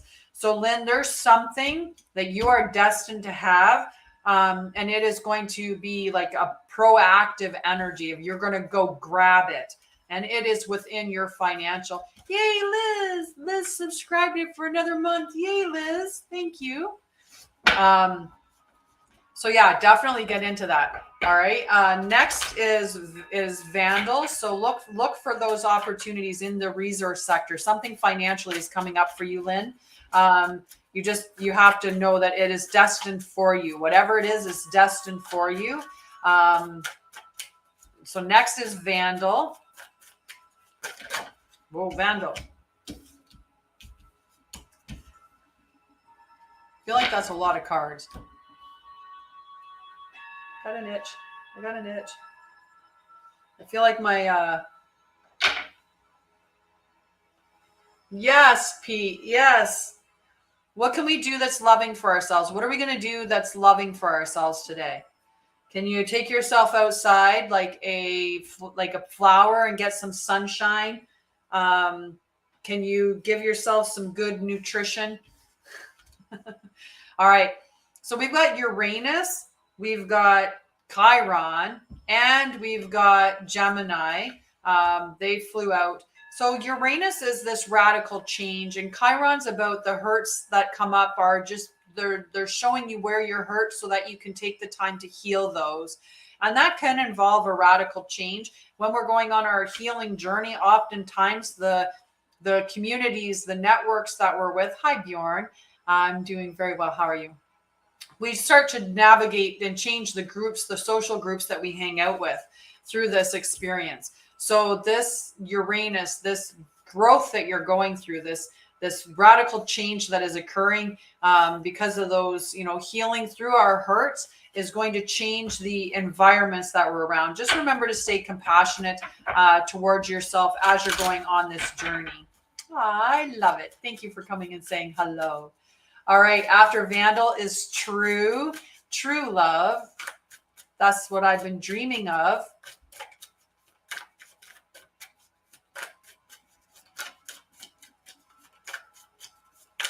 True love. Whoa, whoa, whoa, whoa, whoa, whoa, whoa, whoa.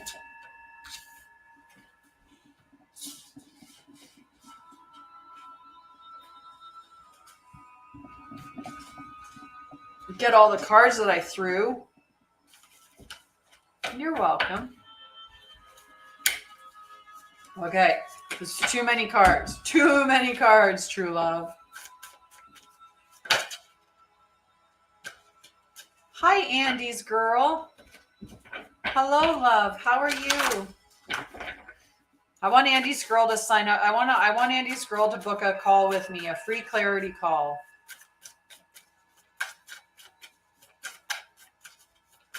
Yeah, be compassionate to yourself. Like when we're going through our healing journey, that's one of the best things that we can do for ourselves is just be very, very compassionate, patient, lean on your intuition, let it guide you where you need to go. Okay, so true love. We've got Pluto and the Earth sign. So Pluto's talking about transformation. Hi, Tanya. So this is about transformation. This is that caterpillar into the butterfly level of transformation as well. And this is the Earth sign is just asking you to be very patient as you're going through this process of transformation. Stay grounded. Right. I've been into hermit mode in my transformation as well. Right. And sometimes that's exactly what's needed. Hello, Andy's girl. How are you doing? Right. But there is a lot of stable, dependable, persistent energy that's coming up with that. It is going to lead to an increase in self-worth and potentially material value as well. So just enjoy the ride. Enjoy the ride. Right. Next is Phoebe. How are you doing, Andy's girl? I was saying that I would love for you to do a half-hour call with me. Nice. I'm doing well, friend. I'm doing well. You're welcome, true love. All right. Next is Phoebe. Maybe not all 5 cards. Phoebe, just one. Phoebe. Yeah, definitely. It's available on my website. Right at the top says Clarity Call. It allows you to book a free half-hour call with me, and then we can sit and chat like coffee time. All right, so Phoebe, we've got sextile. Sextile is going from a challenging situation into a merging or union. So this is really in that state of going from that little bit of imbalance or combination of tension to flow. Right. So, but it's talking of a potential. There's a rewarding situation that's coming up, and it's going to require you to be objective and open-minded. So being open to learning something, stay in that curious state, right? When we stay curious, like a child, believing like we know nothing, then we're open to learning everything. But when we come into something like we're an expert and we know everything, then we block ourselves from learning anything more because we already think we know everything. So staying open-minded, staying objective, right? Realistically, it's, everybody's interprets things in a different way. So that's their value, their interpretation, and you take your own interpretation, right? Your own perspective. So that original thinking as well can come up in here, like that really, if we were looking at Aquarius energy, it's going to bring about But I feel like this is in, when we're looking at the bottom, we've got house 2. So house 2 is in your resource sector, so that there's this talent, this challenge, or this struggle, maybe this point of tension or imbalance in your financial sector. And this is just saying, like, be open to learning, be objective, open-minded, and you're going to move into a very harmonious situation. Harmonious is the word. Yeah. Okay. So Irvi wanted a card. Irvi was looking for a card. I'm still there, Irvi. And then Witchy Kind of Woman and I are going to do some healing. Okay. If you're interested in having a little bit of healing, you can stick around for that. We only give healing to those who are asking for it or who are open to receive it. Okay. You have to actually say you're open to receive it. All right, Irvi. You got North Node and House 4. So North Node is what we're destined to have. So you're destined to have something that is showing up within your House 4, which is the house of your home. So this could be a new relationship. This could be a new home. This could be that you're going to grow and evolve in some aspect of your home environment. So this could be like having a better relationship with your mom. This could be fixing a relationship with your siblings. This could be working through a certain dynamic that you have with your partner so that you get to that space of what you're destined to have. So this is to bring about peace and comfort. So you're destined to have this beautiful, protective, nurtured, comfortable, peaceful place within your home environment. That's what you're destined to have. Okay. All righty. So before I put the cards down, does anybody else need a card that did not receive a card that would like a card before we go into healing mode? Let me know. And you can also continue to give likes or thank you, True Love. Thank you so much. I was going to say you could give gifts too. You can subscribe. When we do the healing is going to go out to whoever receives it, but I am going to shut it down so that it's just subscriber only, which means that the subscribers on the channel, they get more of the healing coming towards them. Okay. Ricky wanted a card.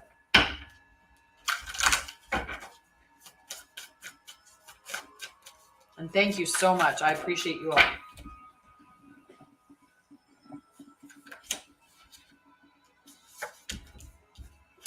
So Ricky, we've got square. Square is the 90-degree planetary alignment, and where two planets in your chart are a square to one another means it's a challenging situation.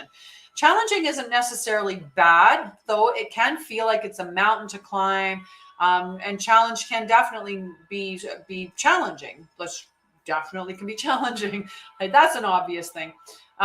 But it can also be a good thing, right? Sometimes the challenges give us the opportunity to learn and grow so that we get into a different state. And when we're at 11:11, what do we want to do? We want to think about our manifestations, right? We're manifesting. What are we manifesting? See that coming in. I'm seeing myself with clients signing up for my services. I see them booking packages with me. I see money coming into my bank account. I see me paying my bills on time, debt-free, paying off all my debts. Like that's what you should be doing when you're looking at 11:11, is sit in that moment and just envision whatever you're trying to manifest, envision it coming true. Okay. So for Ricky, this square, this challenging situation. Now, the other card that came up is House 8. So House 8 is about transformation. It's about karma. It's about facing your fears and legacies, right? So there's been this big call for you to face your fears all along and realize that you are creating those environments in your mind by allowing yourself to entertain the thoughts that you entertain. Right? If we can sometimes try to expand out of that, right? How can you look at the experiences that you're having as just experiences or lessons that you can learn? And how can you look at the most positive the life the most positive way that you can, to face those fears and navigate through it. And as you face those fears, you'll be able to overcome that challenge that's there. Okay. Hi. So 1111 is an angel number, right? 11 being a master number. So we typically have, when you go, as you're going through numerology, you can start with 0 technically, but you go all the way up to 10, where it's the first double number. And 10 talks about, there's like a death and a rebirth, because we're at the first double number, but it can be reduced back down to 1, which talks about beginnings. 11 is a master number. So when you're seeing 1111, considering it to be any duplicated numbers or any things that you're seeing consistently, even if you are constantly seeing 9541, everywhere you looked, you're seeing 9541, 9541, 9541. Look up what 9541 is representative of. So you can search for that in Google and say 9541 angel number and say it right.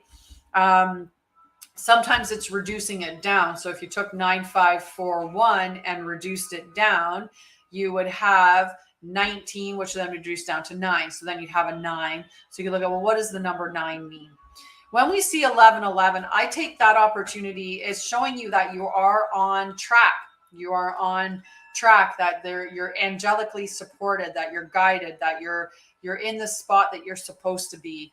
And when you're doing that, you're going to be looking at expanding. And I see that Shauna booked her call. I saw that come in. That's awesome. I'm going to go into my calendar now that my calendar will have it in there. And I'm going to expand that. There. Perfect. I just expanded it a little bit, Shauna.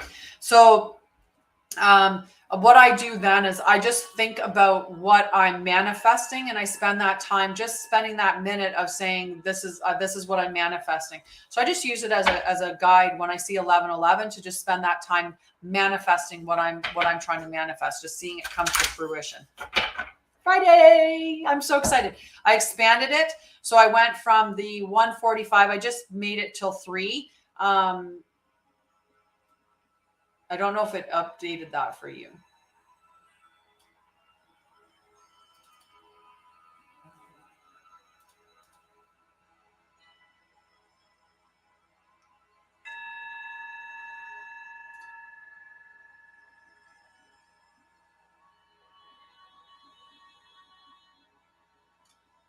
All right. Anyway, I made it bigger. I made the appointment time bigger. Okay.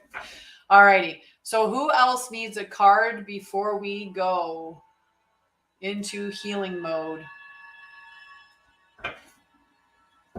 Who else needs a card before we go into healing mode?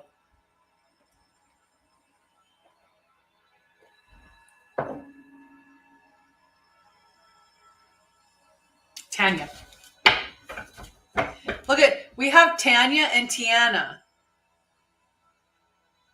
back to back, and Andy's girl, and Mika. Okay, Tanya first.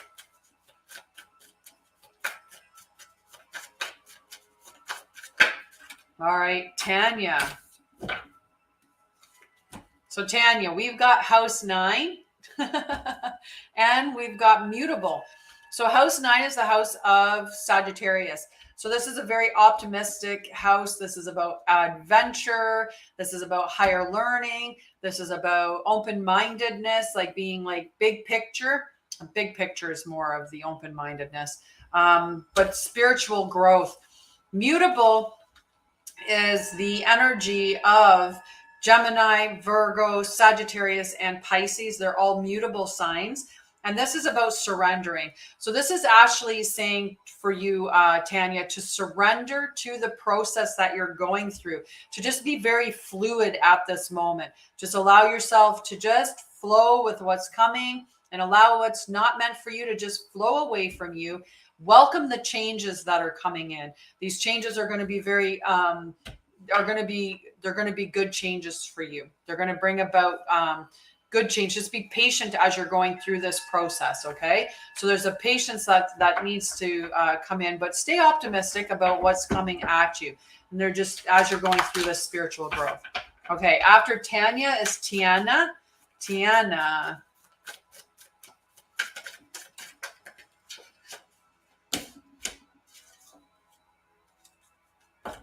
Well, we got house 10 and 11 together. Jupiter did peek its head out briefly there.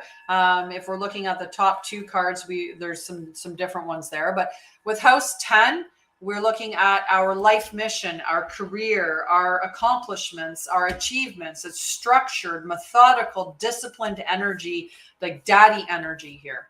And then we've got house 11. House 11 is the house of Aquarius, whereas house 10 is the house of Capricorn.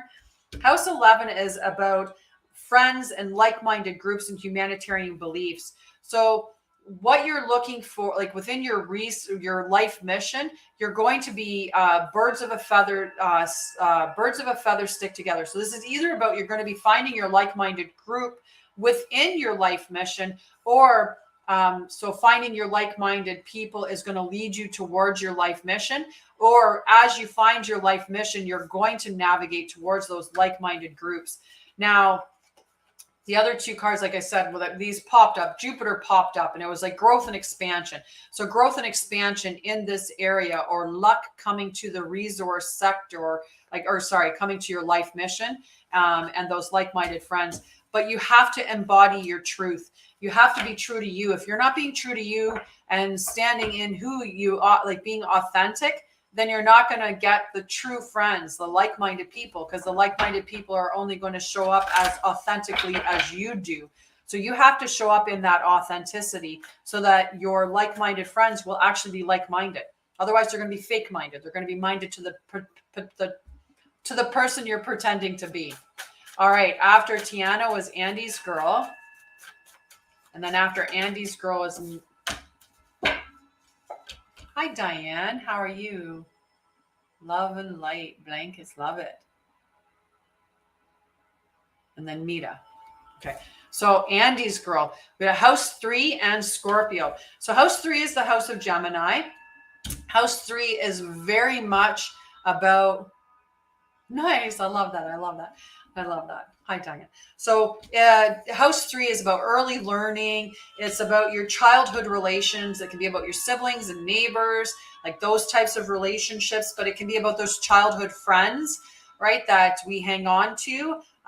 This is also the rational mind and about communication. Think about that Gemini energy, that Gemini of loving to go and learn little bits of things about all these detail-oriented things. They're the perpetual student, constantly going and learning. Now, Scorpio is intense energy. If you want to know the truth, bring a Scorpio in the room and let Scorpio ferret out the truth for you. They'll figure out what the truth is. They like to expose that stuff. But in the exposing, there's a purging and renewal that ends up happening. So this could be some outdated belief systems that you have around your childhood experiences.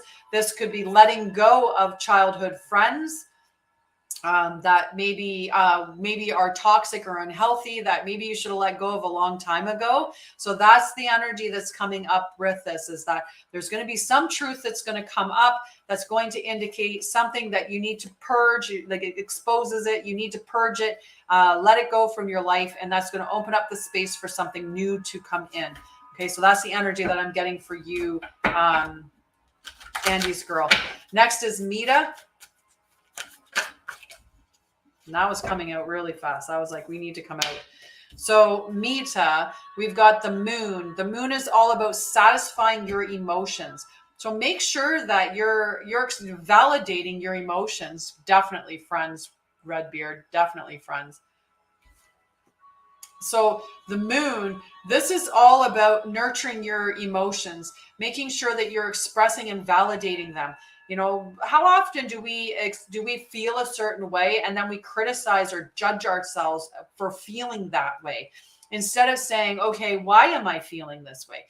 Stepping into that questioning, right? And just acknowledging, I'm angry. Maybe I'm angry in this moment because, well, somebody slapped me across the face, and I have every right to be angry because somebody slapped me across the face because that was very disrespectful. I'm going to validate my emotions. Maybe I'm angry right now because somebody said something, and what they said reminded me of when I was 5 and my mom used to really be critical of me, highly critical. So I am going to be, if you follow me on Facebook, you can, or in my YouTube. It's on my YouTube channel under the live videos. It would be there for you, Andy's girl. Okay, so YouTube, LinkedIn, Divine Feminine Healing Collective, which you can get if you go to my website. On my website, underneath, there's a tab. There's on the top of my website, there's the menu, and the menu says Home, Shop, Book Online, Divine Healing Blog, and then it says Facebook Groups. If you go to the Facebook Groups, the links are there within the Facebook Groups to go to the Divine Feminine Healing Collective. And within that Divine Feminine Healing Collective, it allows that's where that recording gets saved. It's in that group. And lots of other things happen in that group too. Like we will have our new moon event is the next event that's coming up, which is coming up on the 17th. Hi, Stephen. How are you, Stephen? I like the name Stephen. I've always liked the name Stephen. Just had to put that out there. I'm very, yeah. So Aries is about individuality. And I can understand, like, after going through that, right? Like feeling very, take a call with me, Mita.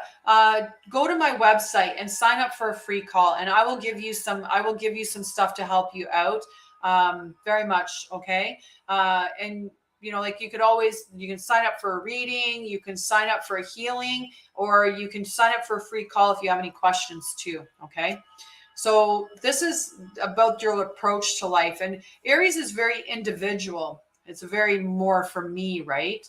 I'm so grateful for you too, Jen. Very much so. I need to start doing more posting stuff within, and I might do that too. I think I'm working on my webpage, working on my website, getting it better. But I think I'm going to make the Divine Feminine group. I'm going to make it mirror what's on Facebook, but mirror it in the on my webpage, because I do it through Zoom anyway, the meetings. So the meetings can be saved to both places with ease. I've done that before. So I might do that and create the Divine Feminine Healing Collective and the Divine Masculine Healing Tribe groups on my website. That's a possibility. I think I'm going to do that, guys. I think I'm going to do that. Anyway, so back to Mita. So Mita, this is really just be compassionate with yourself. Acknowledge the emotions that you're feeling and nurture yourself. If you were to be taking care of somebody else that was experiencing what you're experiencing, what would you do for them? And how can you do that for yourself, right? So this is a very individual time of where you're to be putting your needs first and caring for yourself. Okay. And definitely sign up for a free call with me if you'd like. Okay. I think that was everybody for cards. If my darling, witchy kind of woman is still interested in doing so, okay, we can do some healing now. Okay. So if anybody, I'm going to go to the ladies' room. I'm going to take a time out for the ladies' room. If there's anybody that needs cards or wants any clarity before we go into healing, let me know. Otherwise, we're going to go into healing as long as Witchy Kind of Woman is ready. Otherwise, I'll just do healing myself. But if Witchy Kind of Woman is okay to support still, then we'll do light language with it. Yeah. Sorry, I was seeing a light shining over there. Something was telling me to look.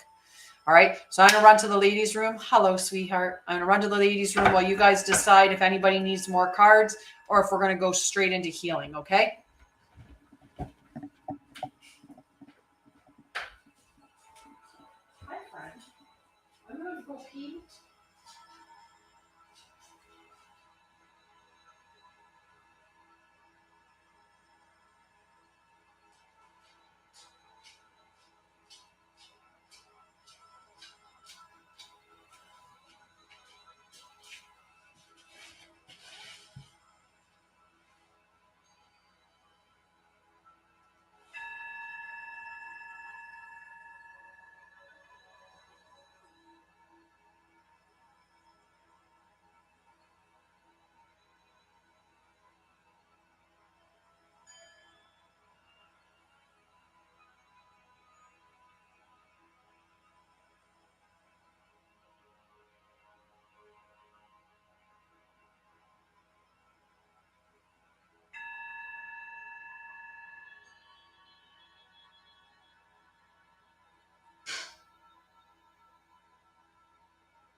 Go aside.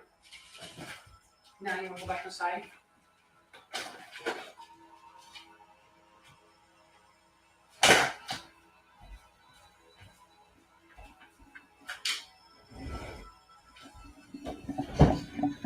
Hi, Bucola. Ooh. Did he do it to, is that the reason why he did it? I'm curious. Was he like, I'm gonna, hi, Liz. Hi, Liz. All right. So we had, what a bugger. What a bugger. Hi, Bucola. All right. I'm gonna pull a card for you, Bucola. And we'll see what comes up. Okay.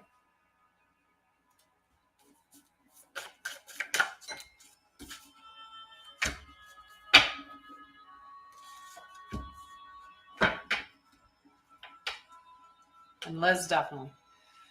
So we've got North Node and Jupiter. So North Node is what we're moving towards what we're destined to have. So this is going towards what we are destined to have. You can look on your birth chart, get your natal chart done. And good morning, Amy. How are you, lovey? This is what we're destined to move towards and destined to have within our life. And Jupiter is about growth and expansion. So we are definitely moving towards what we are destined towards. That didn't really tell you anything about whether your dude was cheating on you. But most of the times, Bucola, most times we come asking that question because we inherently know.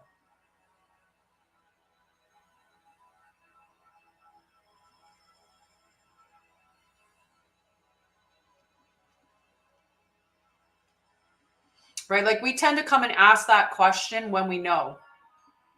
We don't go and we don't want it to be true, right? Most of the time when we ask the question, we don't want it to be true. At least in my experience of it, right? I didn't want my partner to be cheating on me, but I would ask because my intuition was telling me, yes, that person is cheating on you. Or I knew somebody was up to no good, right? I knew they were up to no good. So I didn't come asking, and how long has he been being distant? And my biggest thing I would be suggesting is that you have a conversation with him, right? And we feel it in our bones, right? It's like, that's a big reason, like our intuition, right? Our intuition knows things. It knows when somebody shifts, or it knows when, like you think about how quickly we would pick up a smell. Yeah. Well, thank you for the roses. Right? When there's a shift and a transition like that, then it's kind of like, well, what was the change, right? Now, we can sit and we can assume things, or we can actually just have that question and say, like, okay, what's going on?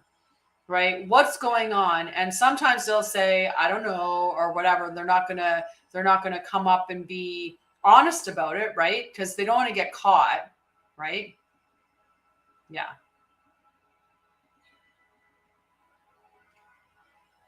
And that's what ends up happening, right? We will know. We know, we have these feelings, this intuition that's coming to us, this knowing that's coming to us. Our spidey senses are all tingling and telling us something's not right. Something's up. I don't feel good about this situation. Or I know this is, like there's been this change. Or I smelled somebody's perfume.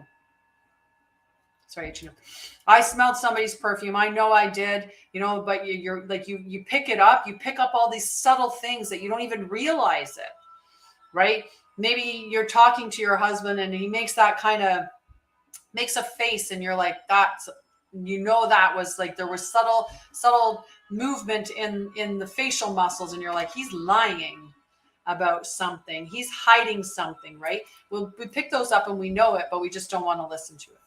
Right? Because, yeah, we just, TT. Hi, Sam. Or you know what I would say those words mean? Consent.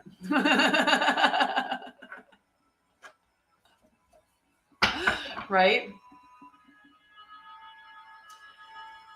So I'm like, one time years ago when I knew my partner was up to no good, right? When I knew my partner was up to no good. And my one friend said, what do you want to know? Do you want to know the truth? And sometimes I ask people that, do you want to know the truth?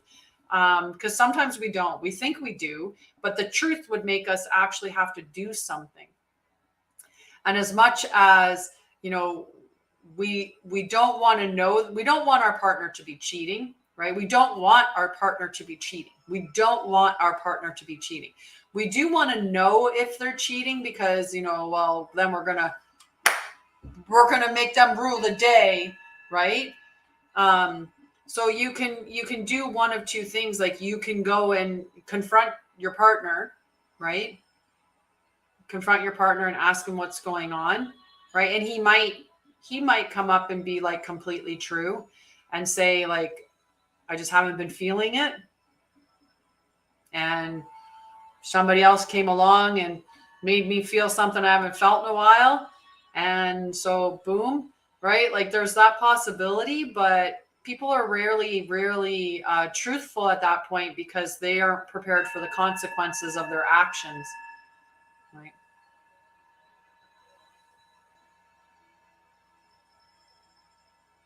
Yeah. I'm like, I know I have my pendulum here and I'm like, I could reach and just like be like, pendulum, can you answer this question for us with the highest good of all involved?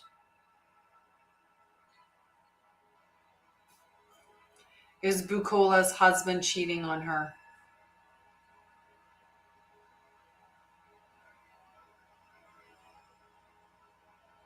And it's still a yes, love. Hi, Mumsy. You know what? I want to be called Mumsy. I just think it's cute.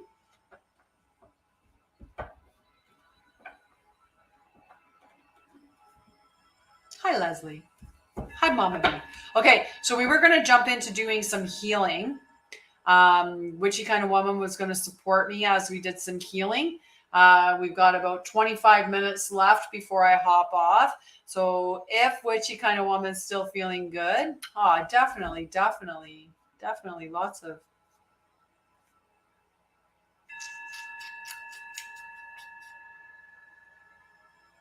We know. Even we know who. We definitely know who. So is her husband.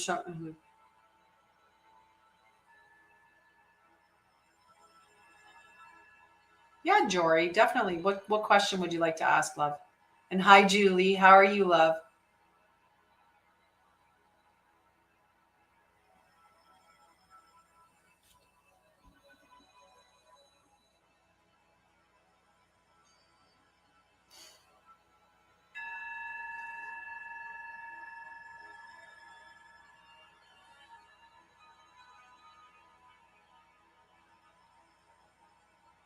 Why sad, Leanne? Why sad? Did you want a card too? Once everyone's good with this, then we're going to do some healing with Witchy Kind of Woman.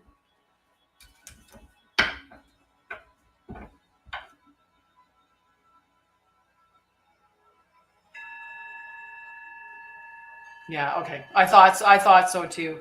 It's sad.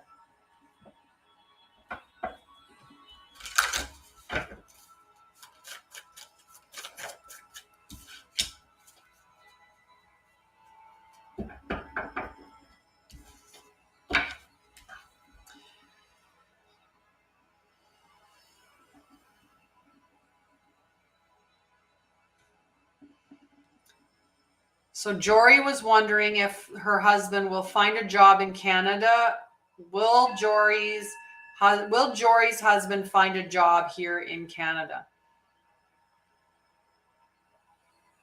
And I'm asking the pendulum to answer the question in the highest good of all. Will Jory's husband find a job here in Canada?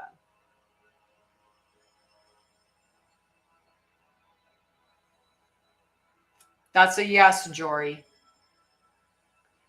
So Leslie's asking, will the CAI office do what she thought in order a police investigation?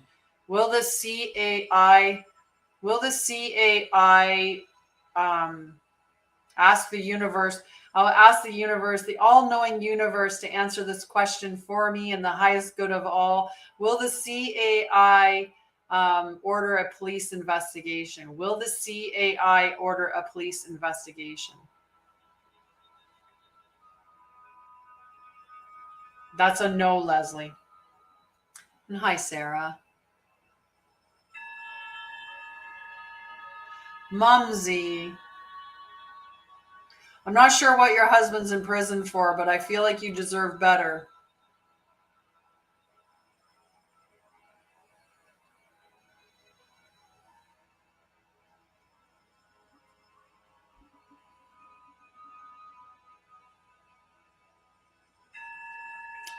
So Bukola is the woman that her husband's sleeping with, has the name D.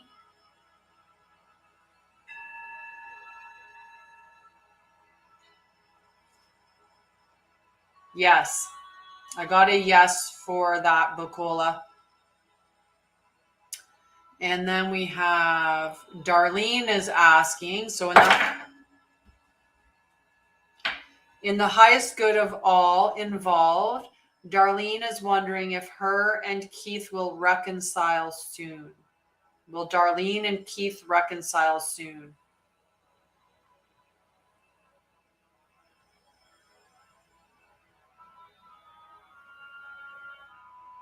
I'm getting a no on that, Darlene.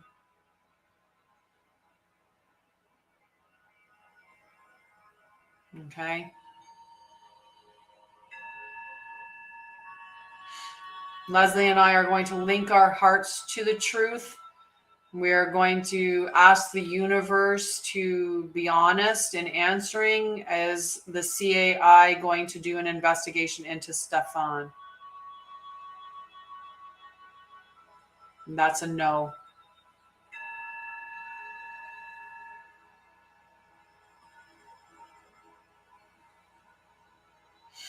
And Sarah, it does yes, no's. It doesn't really do timelines. Like I could say, is Sarah's husband going to find a job in July? Is Sarah's husband going to find a job in August?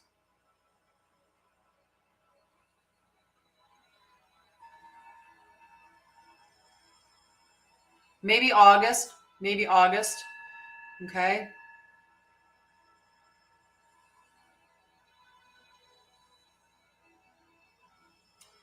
Ocean was asking if Devin will marry them. Will Devin marry Ocean? Will Devin marry Ocean? Is Devin going to marry Ocean? I'm getting a yes on that one. Bruno. Should Bruno end it with, if you're asking if you end it with Lily, you should end it with Lily. The person that you want to be with, that you love and you're happy being with, you're not going to want to be asking.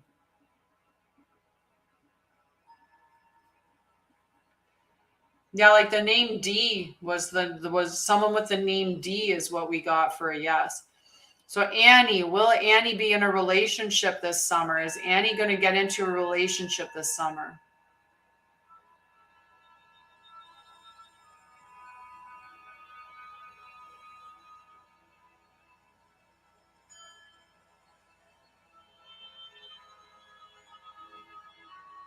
I'm getting a yes, Annie. So Lily's going through a depression, but why are you questioning about leaving her? If it's either you love her and you want to be with her, or you don't. Right? And if you don't want to be with her, then don't be with her. Now, if she's experiencing a depression right now, let's say her mom died as an example. So she's depressed right now because she's dealing with her mom dying. You may feel like you need to stay with her right now because like that would be like a lot of a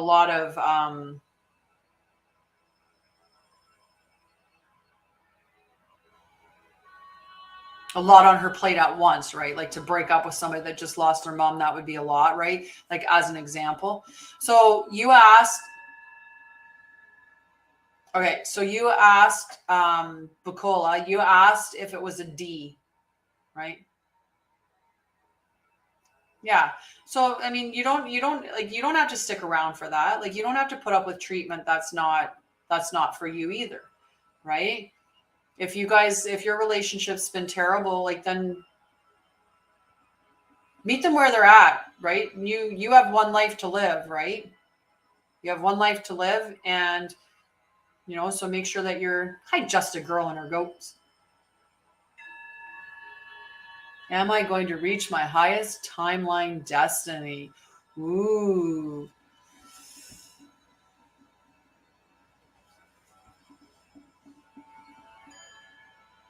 Yes, your mom is at rest, Ocean. Very much so. Very much so. So genuine, are you going to reach your highest timeline destiny? If we ask the universe,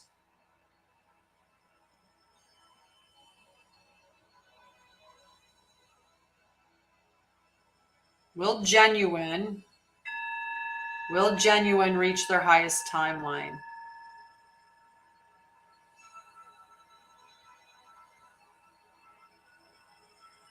Yes. Yes. Okay. Nope, exactly.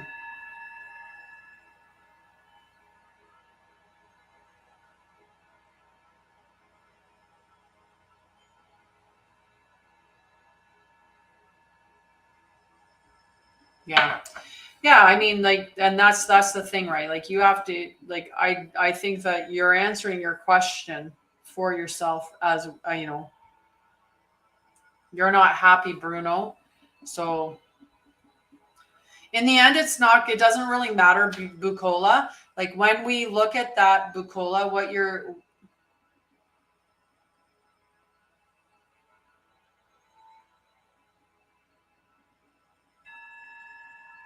so Sarah wants to know if she starts her online business, will she be a success? Will Sarah find success, financial success, we'll even say. Universe, answer the question for the highest good of all. Will Sarah find financial success in her online business? He came back with an I don't know. Will you be successful in your online business? Will Sarah be successful in her online business?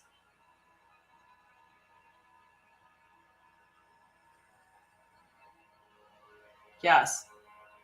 But just a little success. I don't think that it's going to be like massive, massive success. I think it's a little success. And Leslie, she was asking about is the CAI. Will Leslie be happy with what the CAI does? Will Leslie be happy with what the CAI does? Is saying yes. Is saying yes. Okay.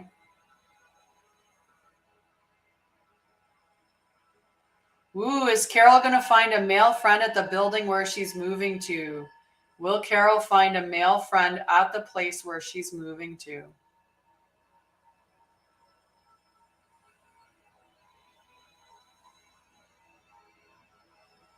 I'm getting a yes, Carol.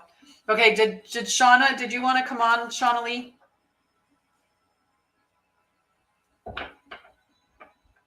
There's more things than just being rich, Sarah.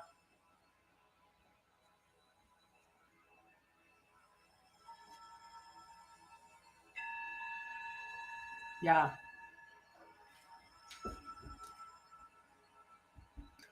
All right, Bukolas wants to know if you know who she is, though. You know who she is. Nice, Carol. Is the lady in Canada? Is the person that Bukola's husband sleeping with in Canada?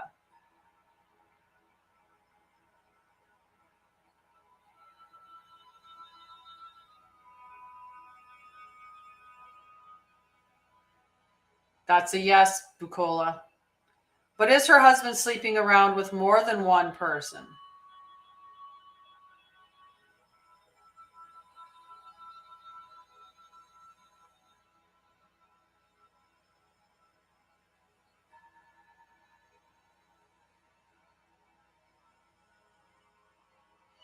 Is Sarah going to be rich? Is Sarah going to be rich? Me too. I got a yes for that. And Sarah getting a yes for rich.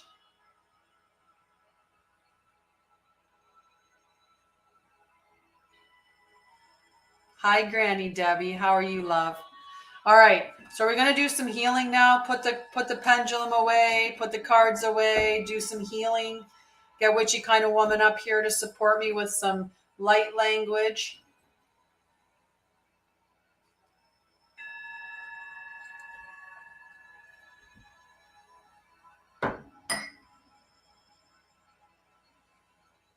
Right?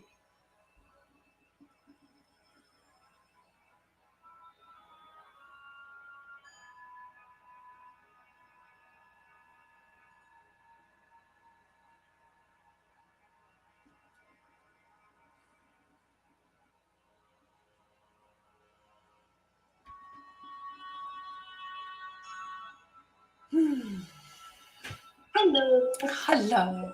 All right. I'm going to shut this one down. I love you guys.